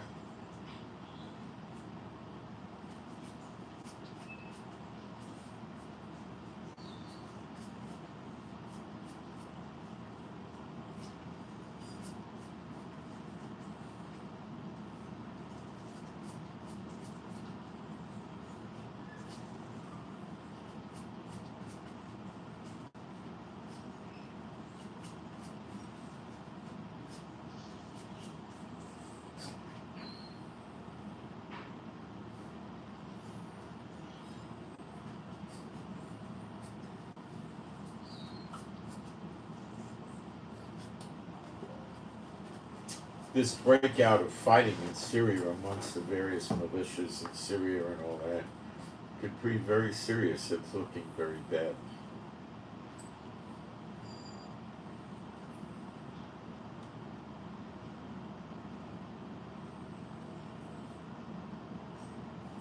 They attacked the head of where the head of the national defense regime in Syria is, where he has his headquarters. So that's pretty major. Libya.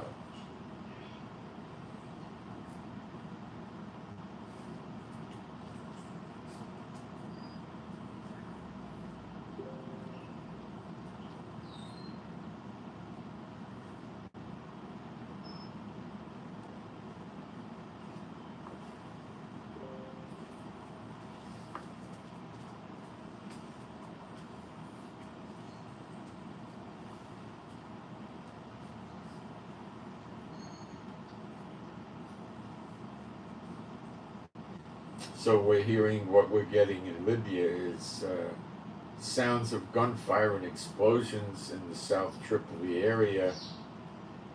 So they're coming apart, it just seems to. Libya is not in Greater Israel.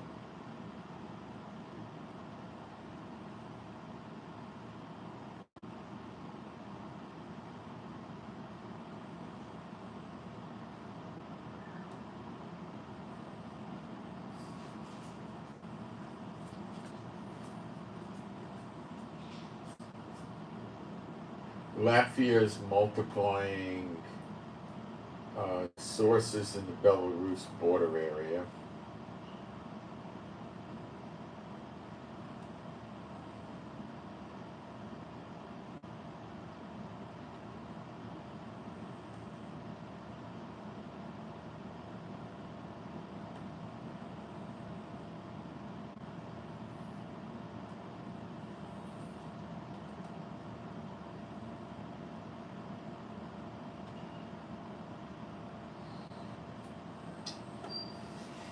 Defense Minister of North Korea named Kang Sun Nam said, solving the problem of the Korean Peninsula through negotiations is impossible.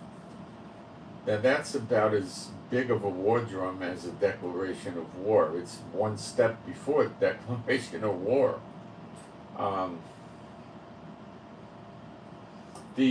Predominantly the uprising against Bashar Assad's Syrian regime is in Hasaka city. But these things have a real habit of spreading, don't they?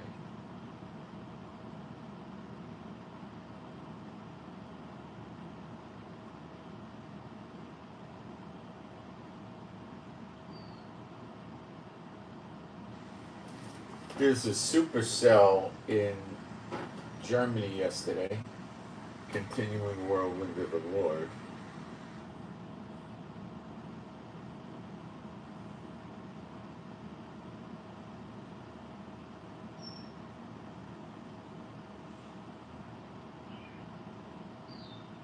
The very last warning from the Pentagon: America does not seek war with Russia in the Black Sea because of the grain corridor, but that probably means they're going to do it and call it Russia's fault. It could mean that. It doesn't have to mean that.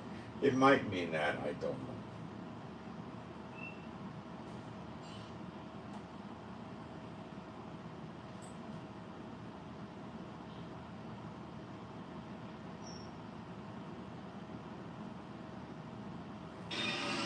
A large fire east of Baghdad in Iraq.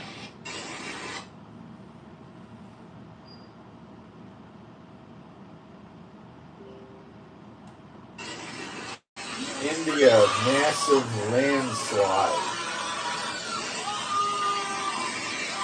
That's continuing whirlwind of the Lord causing the rain, which causes the mud, which causes the landslide.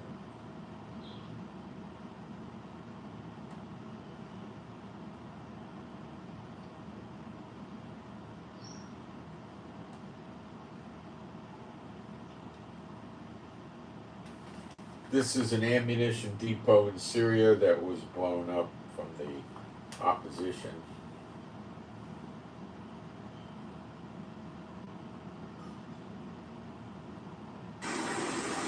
Japan, from their typhoon, massive flooding, continuing whirlwind of the Lord.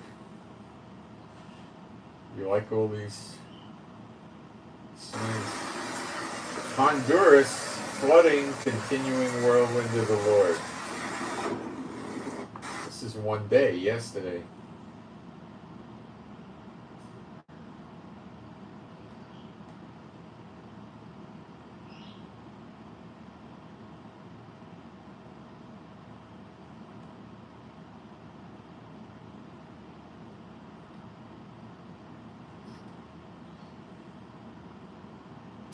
There was gunfighting between the members of the Palestinian Authority's security services and armed Palestinian militants following an arrest made by Palestinian Authority security personnel. So we got brother fighting brother in there.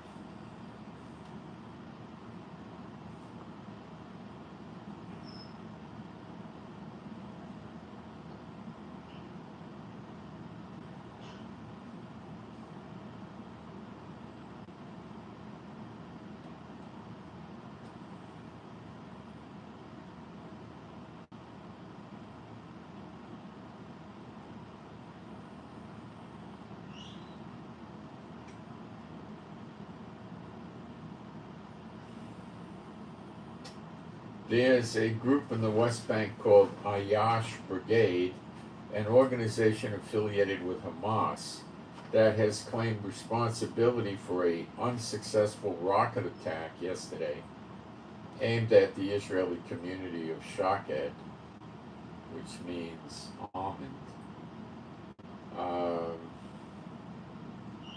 Now, if they keep doing this and they get somewhere with this, which eventually they will, Israel's going to have to respond in the West Bank with an extreme punitive military action to find out where these missiles will come from and put an end to it. And this is going to cause an international outrage.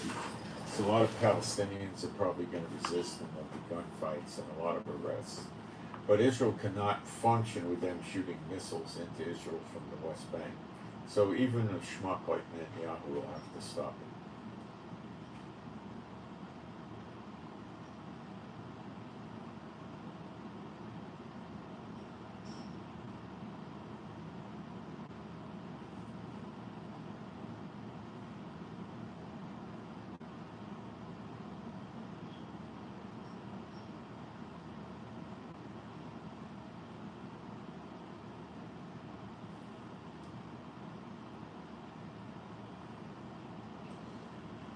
Okay, put your seatbelts on, because there's something coming up here right now that is just completely shocking.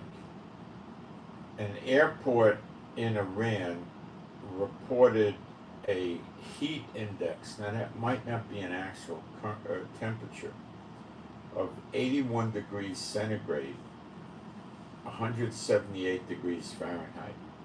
Guys, that would be like turning your oven on with the door closed for 15 or 20 minutes at 450 degrees, then opening it up and sticking your head 6 inches away from there. Something like that. That's just the heat index, but it's still pretty bad.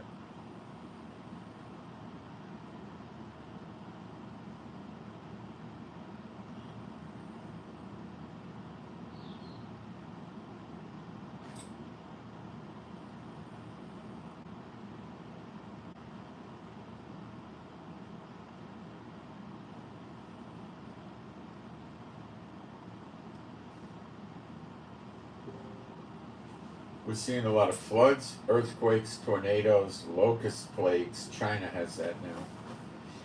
And ground eruptions hitting China. This is completely all hitting in China. Okay?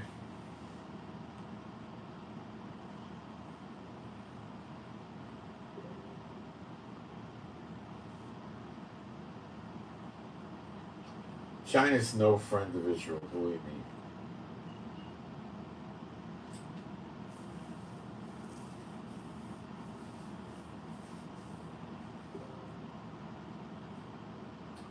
An entire police department in a town called Goodhue, Goodhue, their police department resigned, the entire police department.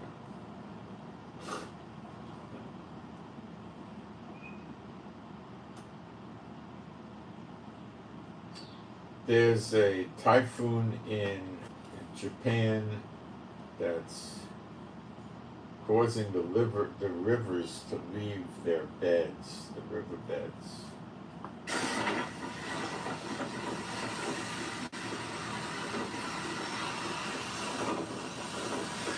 The video's not very good. Guam, which is where big American air bases are in the Pacific, are going to have 20 new air defense sites to take on Chinese bomber and missiles in Guam. A total of 20 separate sites are proposed to host surface-to-air interceptors, radars, and other weapons systems, I guess, as part of the enhanced integrated air and missile defense.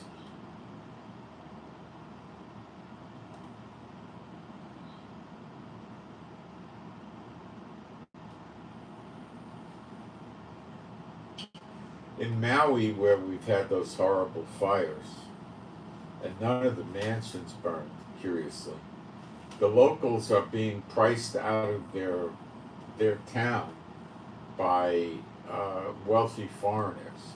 There was rumors that the wealthy people with the mansions wanted to buy the poorer people out of their properties in Maui, and they didn't want to sell. Where were they going to go? You know, it was beautiful where they are.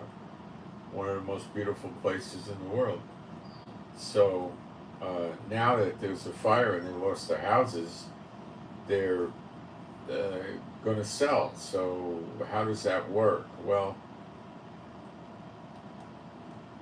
they're not selling the house, but the wealthy people probably wouldn't want their houses. They just use them as a tear down. So they just want the land, so they'll give them premium prices for the land, and then they'll build houses there. So maybe wealthy speculators are going to do this. They could, if they can, buy 3 lots together, and then put a big, 12, 15,000 square foot house up there with swimming pools and gardens and all that stuff. Speculation, or maybe just wealthy people just want to put a 4 or 5 bedroom house up and move in. Who knows? So where are these people going to go? Well, there's probably places in Hawaii they could go, and other islands. I don't know. And they don't have to sell, but I don't know how they're going to find a place to live. Depends on what kind of insurance they had, if any.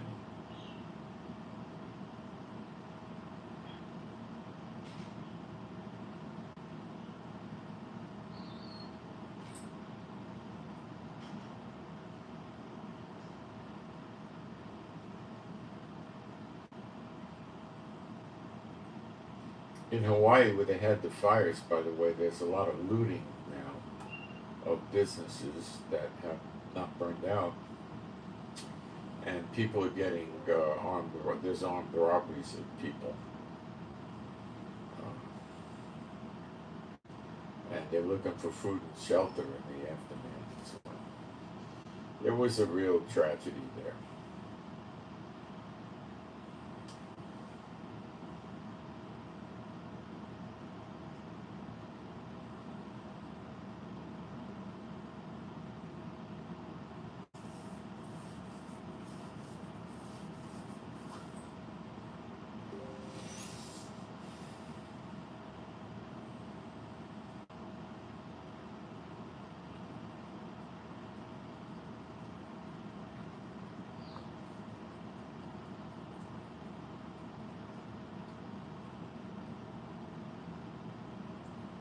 Well, we have trouble in Sudan.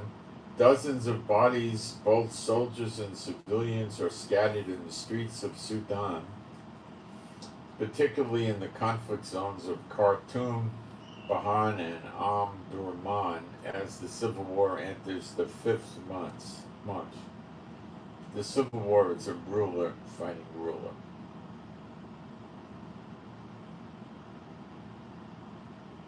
"16 Chinese aircraft and 6 naval vessels around Taiwan were detected at 6 a.m.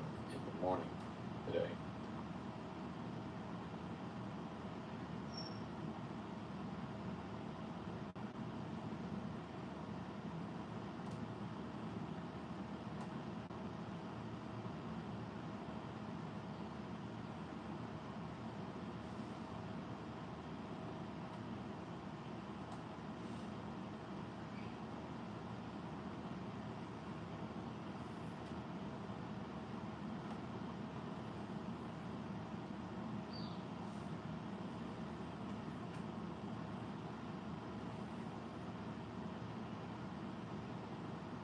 Trump is saying he's going to present a report on Monday. I guess he means next Monday. It's Wednesday here in Israel now.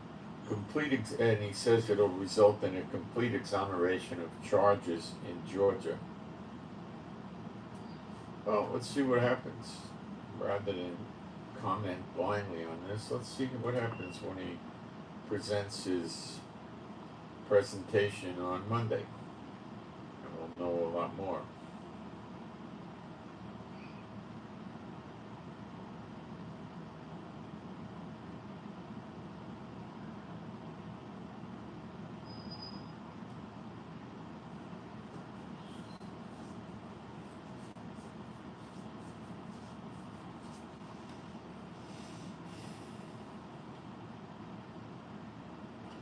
There's a hurricane called Fernanda. I'm not sure where it is. Oh, Mexico. It's a Category 1. Generally, the damage from a Category 1 is minimal. It's not that. It's a 75-mile-an-hour wind, heavy rainstorm. It could cause flooding. It could cause problems. Let's see.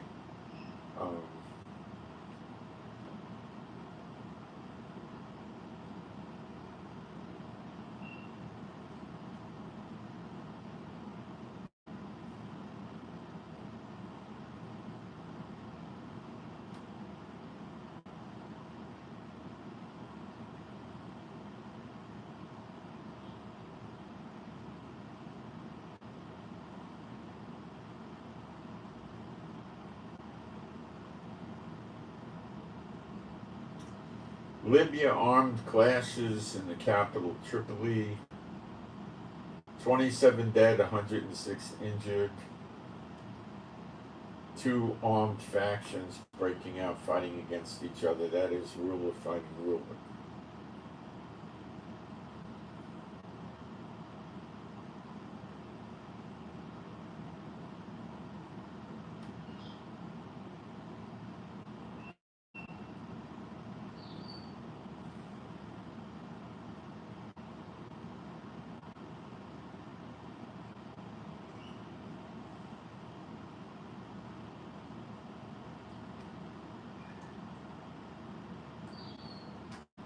Russia did a massive drone attack on grain storage in the port of Ismail,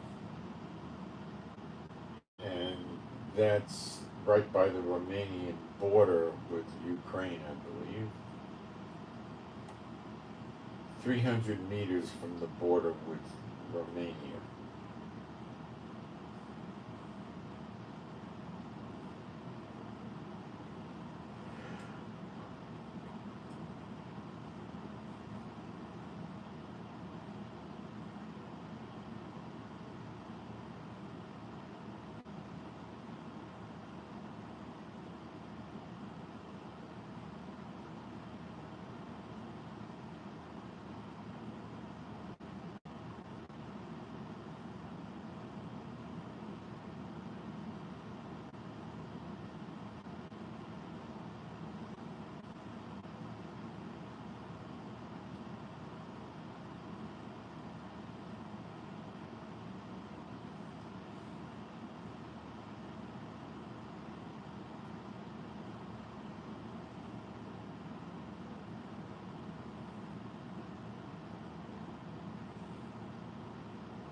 So I think the summary, what we should be getting out of this is that Jehovah is doing bad things to the enemies of Israel, specifically Syria, ruler fighting ruler, rebelling against Bashar Assad. Gaza, the people are rebelling against Hamas.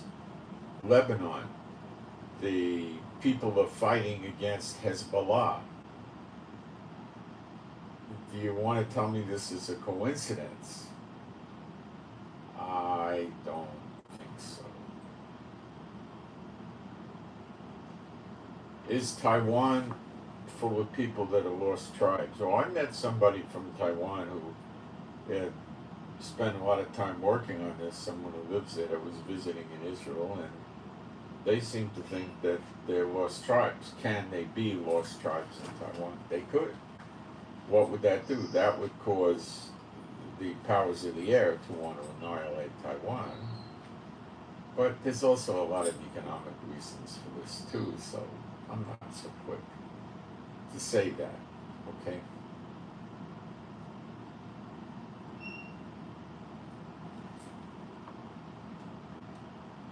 Check the live stream.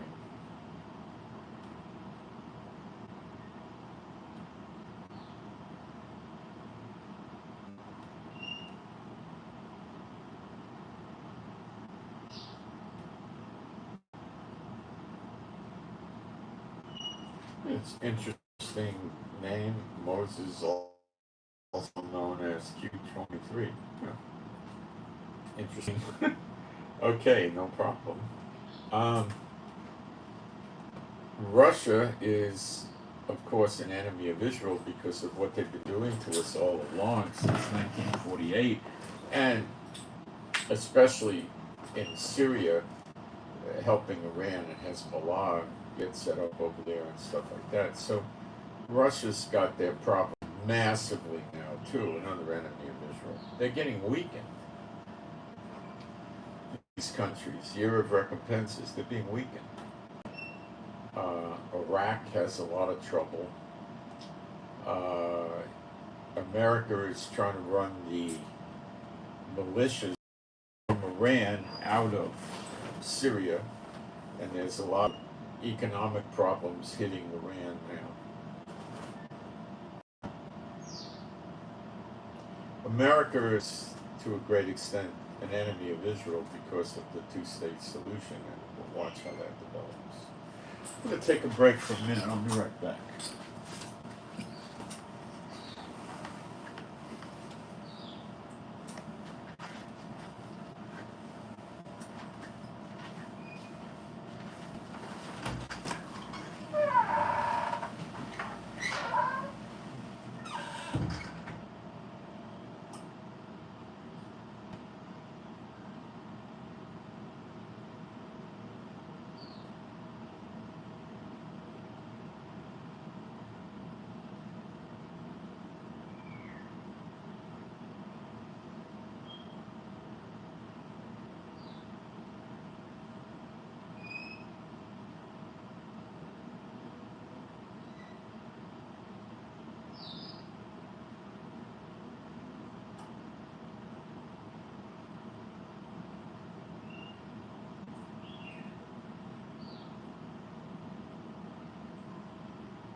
Okay. Enemies of Israel. Who's the big, strong one that keeps saying they want a two-state solution? United States of America, the DOB, daughter of Babylon. And is God going to deal with them? You bet he will. Isaiah 47, Jeremiah 50:51. Now we're going to read Isaiah 47, but I want to explain to you that we find Israel, the United States doing bad things to Israel in Jeremiah 50:51. So I suppose I should dig up the verses, which I will. That may take a couple of minutes. I got it in my notes. I just got to find it in my notes. Jeremiah 51:24.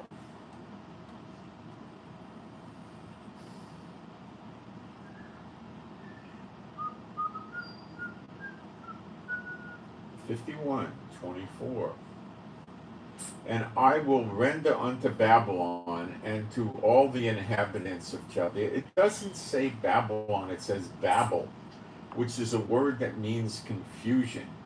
The original one back with the 70-year captivity is the same word, Babel, okay? And to all the inhabitants of Chaldea, all their evil, okay, so starting again, and I will render, what's the word render? 7999, Strong's number, one. Shalom? Let's check this word out.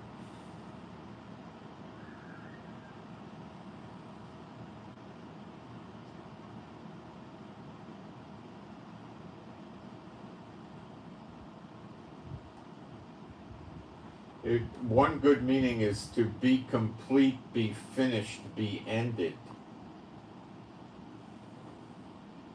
To be complete, to be ended. Let's see what Strong's has to say.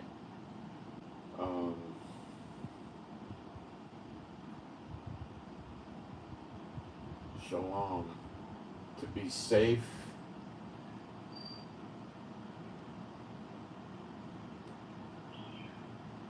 Maketh completed. Okay.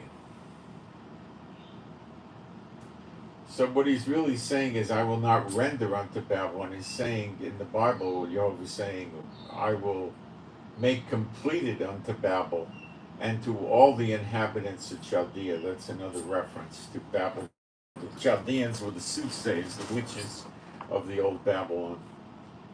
All their, okay, so starting again, and I will complete unto Babylon and to all the inhabitants of Chaldea all their evil that they have done in Zion, in your sight, saith Jehovah.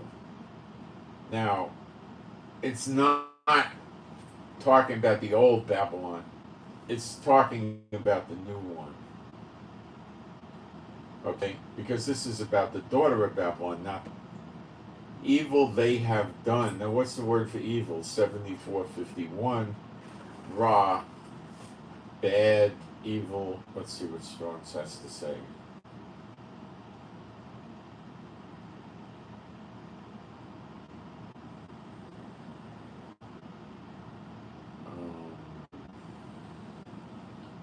Evil.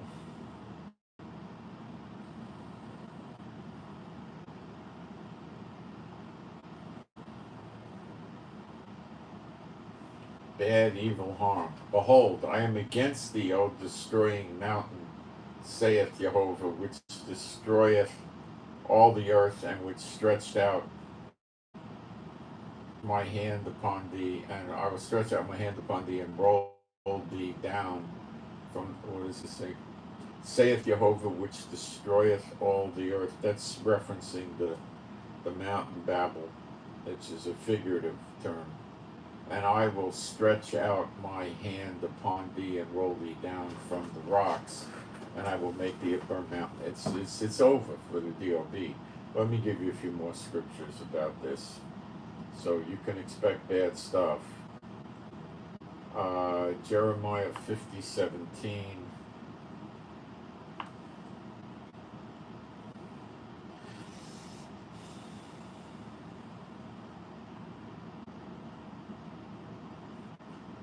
Israel is a scattered sheep.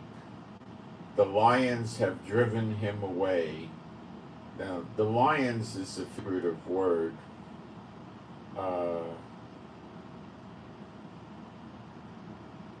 It's not literal. The lions didn't run Israel out of Israel.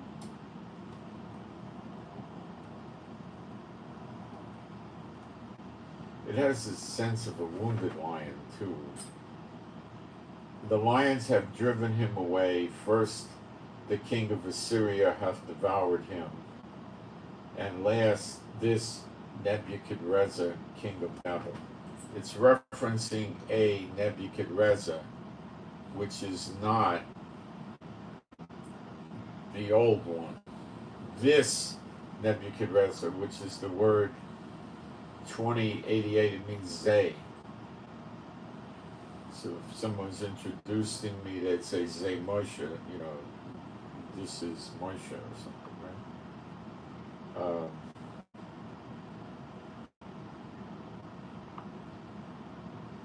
All right.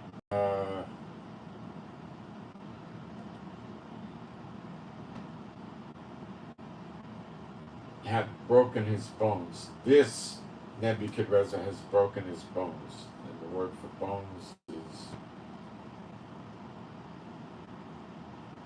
to be. Let's see what Strong's is saying about this.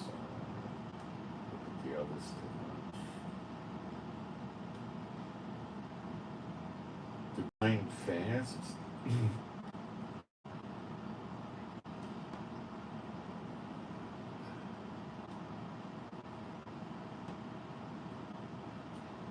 Break the bones, be great. You know, okay, so it's like break the bones.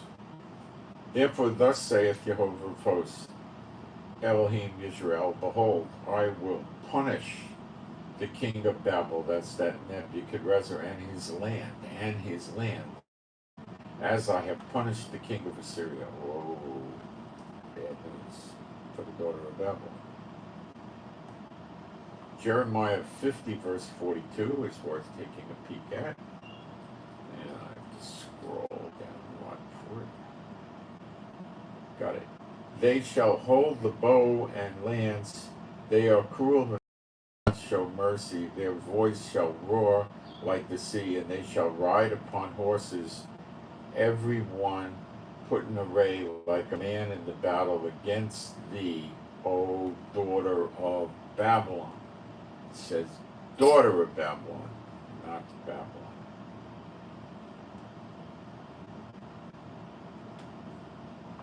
Now, it's curious when we go to Jeremiah 50, verse 44.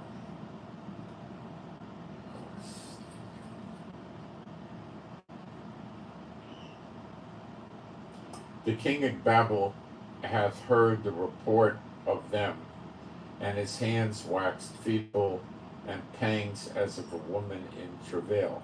That's the same thing. He's going to be clutching his guts. He's so scared from the surrounding enemy, but he's not getting delivered. Behold, he shall come up like a lion from the swelling of Jordan. Now this is talking about Israel now. He shall come up like a lion from the swelling of Jordan. I believe that's where the river overflows there by where Jordan meets the Galilee, right over here near me. Maybe, 8-10 miles away or something. Unto the habitation of the strong. But I will make them suddenly run away from her, from Israel. And who is a chosen man that I may appoint over her, Israel? For who is like me, and who will appoint me the time? And who is that shepherd that will stand before me? It's one of the two witnesses. It doesn't reference Yeshua correctly. The timing and everything is not right for that. So they're going to be running away from Israel. They're going to be here to do evil, and they're going to run away. Jehovah's with us, kids. It's the year of recompenses. It's not in its fullness yet, but it's on the way. Starts off with the weakening of the enemies. You got to understand, if all of a sudden people started showing up in the streets of Israel, going into cemeteries, B'Shem Yeshua HaMashiach arise, and they started blowing the tombstones off or the grave things off, and they started walking out. And all the sick started getting healing and stuff like that. They try to kill them. They try to kill the believers. What do you think they did at the time of Yeshua? They persecuted the believers. Come on. Remember what they did to the apostles when they broke out of the jail and everything? Come on. What do you think they do today? Worse. Worse. So they have to be, the nations, the enemies have to be weakened first. On a silver platter, you now have it. Everything in its timing. The Lord has this worked out precisely. He knows the end from the beginning. There will be no mistakes. No mistakes.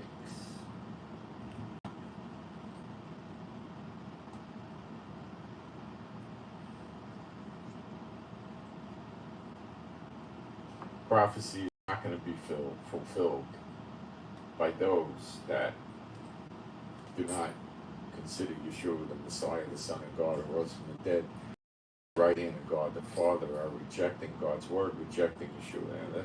They are not going to deliver Israel. They might get delivered themselves, but they will not be delivering Israel. That will not give the glory to Jehovah. Oh, man. Go Jehovah. Go Yeshua HaMashiach. That's my team. Who's your team?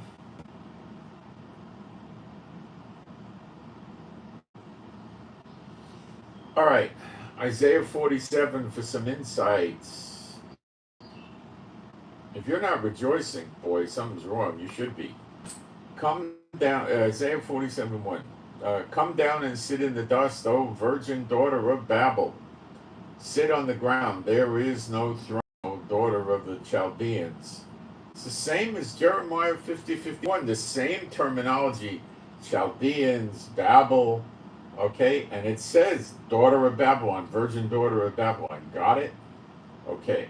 It's the same. It's daughter of Babylon. It's not old Babylon. Can you dig it? All right. Thou shalt no more be called tender and delicate. Take the millstones and grind meal. Uncover thy locks, thy hair. Make bare the leg, uncover the thighs. Pass over the rivers. Thy nakedness shall be uncovered. Yea, thy shame shall be seen. Does this have anything to do with the dual sex people or something? I don't know. I'm not seeing that clearly. I will take vengeance and will not meet thee as a man. As for our Redeemer, year of redemption, same year as year of recompense. But the recompenses is preceding the redemption. But it's on the way. Listen, do you hear that coming? It's a coming. It's a coming. As for our Redeemer, Jehovah of armies. It doesn't mean hosts, it means armies. Armies of angels. Amen. Go Jehovah. Go Yeshua. His name, the Holy One of Yisrael. Kadosh Yisrael. What is it saying here? It's saying our Redeemer, Gaal, or Gaal maybe, our Redeemer, Jehovah of armies, and then it says, for name, it says Shem, and that is the exact word for name. Shem, Kadosh,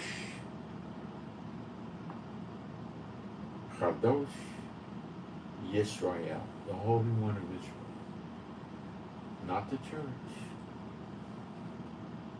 Sit down, and if you're a believer in Yeshua, I don't care where you were born, what your lineage is, what your color is, what language you speak, what country you came from, you're in Israel, period. Sit thou, as long as you're a human, not an animal, I'm just kidding around. Sit thou silent and get thee into darkness, O daughter of the Chaldeans, for thou shalt no more be called the Lady of Kingdoms. Where do all the countries or the kingdoms meet? 57th or 49th Street or something like that on the east side, New York, at the UN, in the daughter of Babylon. They meet. I was wroth with my people, the Israelites. I have polluted mine inheritance and given them into thy hand. 6.5 known members of Judah in Israel now, plus lost tribes. Thou did, I'm playing around you, thou did show them no mercy. Upon the ancient thou hast very heavily laid thy yoke. Could go back to the Trail of Tears with the American Indians, North American Indians. It could be the regular Jews.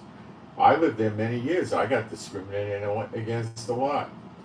And we used to have to worry about getting beat up in New York because we were Jews. And thou hast said, I shall be a lady forever, so that thou didst not lay these things to thy heart, the pride, the arrogance, neither didst remember the latter end of it. Therefore, hear now this, thou that art given to pleasures, that dwellest carelessly, that saith in thy heart, I am. It says I need, really. And none else beside me. America thinks they're the cat's meow. And none else besides me. I shall not sit as a widow, neither shall I know the loss of children. Wrong. But these two things shall come upon thee in a moment, in one day, in a moment, in one day. This is going to be sudden. A moment in one day. The loss of children means that the followers, the espots, and widowhood, no longer married to the land, losing the land. They shall come upon thee in their perfection. Whoa! For the multitude of thy sorceries, and for the great abundance of thine enchantments. That's how they run things. Business, government, whatever. For thou hast trusted in thy wickedness.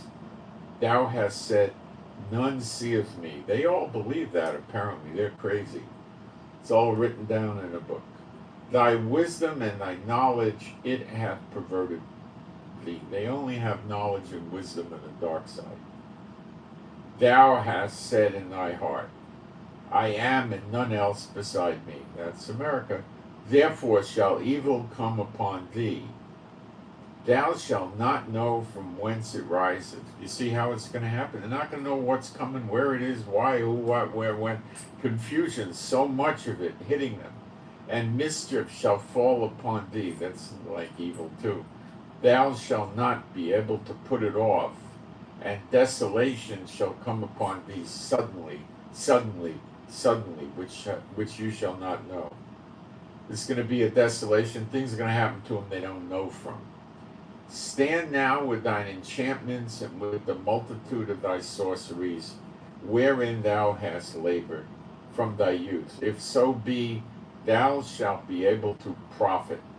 If so be, thou mayest prevail. The witchcraft and all that ain't going to help them. God's mocking them.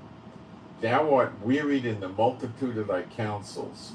Let now the astrologers, the stargazers, the monthly procrastinators, stand up and save thee from these things that shall come upon thee. He's making a mockery of them and their sorcery, witchcraft, and things of that nature.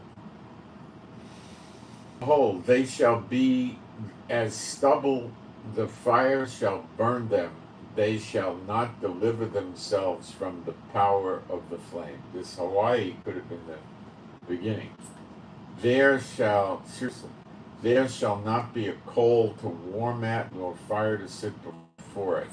Thus shall they be unto thee with whom thou hast labored. Even thy merchants from thy youth, they shall wander, every one to his quarter, none shall save thee. The ones, it tells us in Jeremiah 50:51, the ones from the other countries, like Mexico and other countries doing agricultural work, sowing and harvesting and things like that in the daughter of Babylon, are going to leave and go back to the country they came from. The believers in the Israelites over there will go to Israel.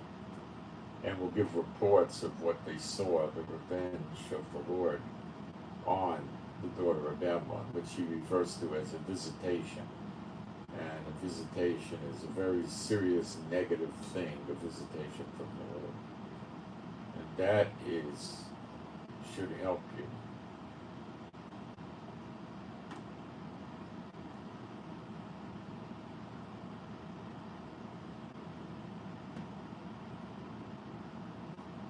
Okay. All this has to happen for us to get Greater Israel back and for God to reign the world through Israel again, reign over the world through Israel. It has to happen. Okay? Otherwise, the world will just stay in a state of corrupt decay and perverseness and sickness and people persecuting other people and all this other stuff. That is what Satan brings. The people that serve him don't understand. They just want to get more paper money and buy more houses and cars and jewelry and stuff like that at any price to other people. They don't understand. And when God runs it for the believers, you'll have all this wealth and at the same time without the sins. Okay, so I'm Moshe, my wife is Rivka. Please pray for me and my wife for our peace, safety, protection, joy, and happiness. Pray for our finances. We could use that right now. Pray for a healing of our bodies. And pray for our animals and pets that they would be happy, healthy, and whole.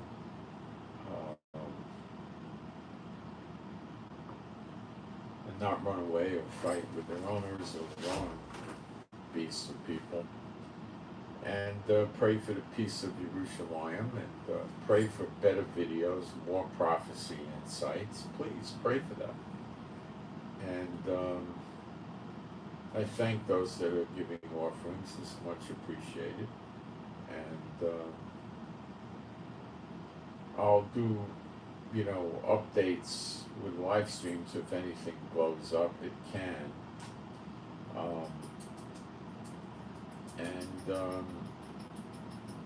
All this stuff is happening. The downfall of democracy is going to happen at the right perfect time, with the wars hitting those around the world and there being countries being destroyed. You watch it now. Many people that call themselves Christians don't understand these things and don't believe it, and they, are looking for raptures and other things that are way out of timing sequence. And you're probably not going to be helping to help them. You could try, of course, But remember, many are called and few are chosen. And the ones in the churches are really the called, not the chosen. The chosen have left the churches. Now, there's probably more that have yet to leave, and they will when they start seeing the narrative of the church, the church version of prophecy being such a line of crap. And they're going to start saying, well, wow, look, the two witnesses are here. They're not in the beast's temple. What is this? They're not wearing sackcloth. What's this? And then they're going to start, well, what's the glory of God of Israel? What's going on? I don't understand this. Why is all this good stuff happening? And, there's a second Exodus. I never heard of that. Where's the rapture? See, the big thing that's going to get them, like getting punched in the mouth with big brass knuckles with spikes on it, is where's the rapture when all the bad stuff goes in. Then they're going to start realizing the church narrative is cock and bull. Then you can save some. Maybe, I hope. And when his face is fully turned towards us, I think the scripture, you and your whole house shall be saved, will kick into gear and become a reality. So while you might have kids riding around on a Harley, flying the colors of the gang, packing a pistol and a bag of dope, that might all change. And look at Paul. He was out killing believers, and he sure changed. So never underestimate the power of God. This whole place here was built as a testing ground. That's it. Our real home is in heaven. The scripture tells you that, with him. Not everybody makes it there.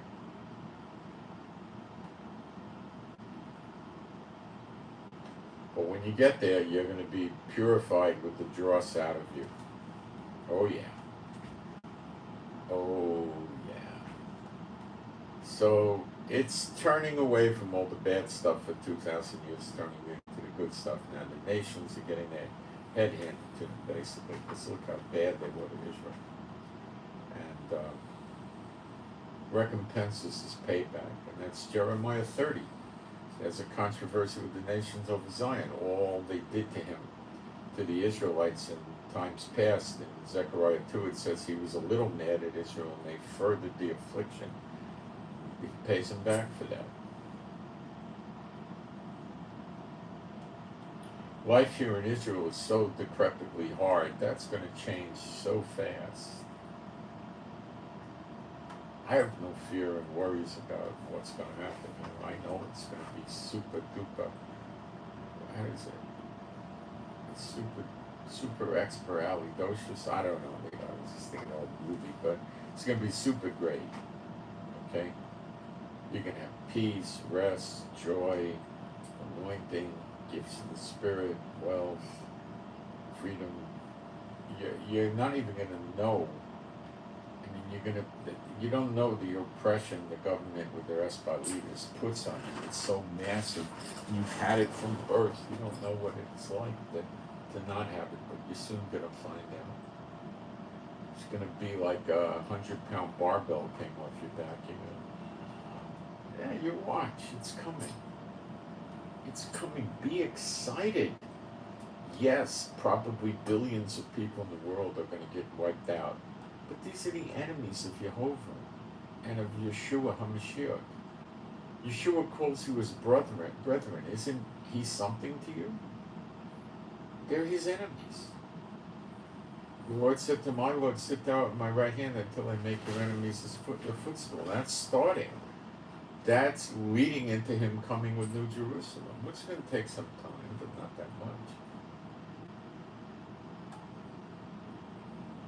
Whom the heaven must receive until the restitution of all things. The two witnesses are going to be restoring all things, along with the glory of God of Israel. And there's apostles still here. There be some standing here today that shall not taste of death till they see the kingdom of God. Don't believe the churches when they say the kingdom of God means the power of God, because they saw the dead raised, the sick get healed, all that stuff, right? Walking on water, all of it. They saw it, okay? So it's not the power of God. They saw the power of God. It means not see the kingdom of God. It means New Jerusalem coming down. They're still here, and they're in Israel. You'll see them soon enough. They'll have a hand in things. Imagine some jackasses that want to wage war against the apostles. As far as bad ideas go, that's a real bad idea. Remember, what was it, Paul called blindness down on a guy? The other apostles told Ananias and Sapphira they were going to fall dead on the floor right then and there. And they did. Yeah, go make war on an apostle.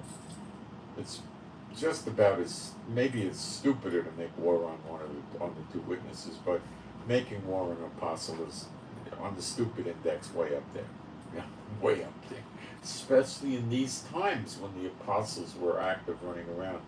The 2,000 years ago, they were not trying to make Israel restored as the kingdom on earth for Jehovah. That wasn't it. Now it is.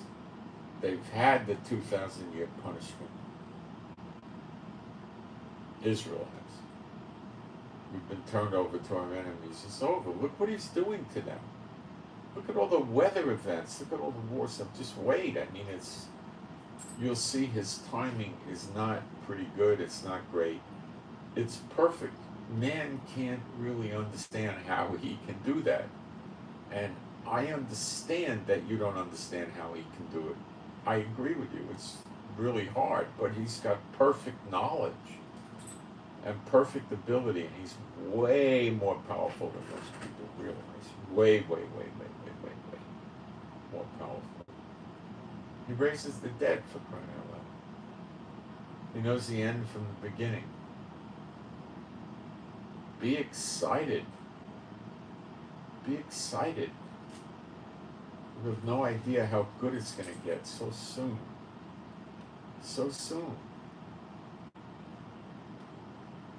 It's going to be real good. Oh, yeah. Oh, yeah.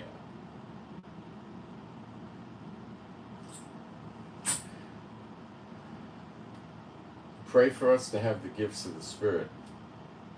All of them. And remember, he's going to, when you start seeing the real signs and wonders, the big stuff, the nations need to be weakened by then or they'll just rise up. 2 yokes on Israel, remember that. The internal yoke of the government here and the rabbis, and the external yoke of the nations, they're going to be gone pretty soon. Toward first weakening the nations.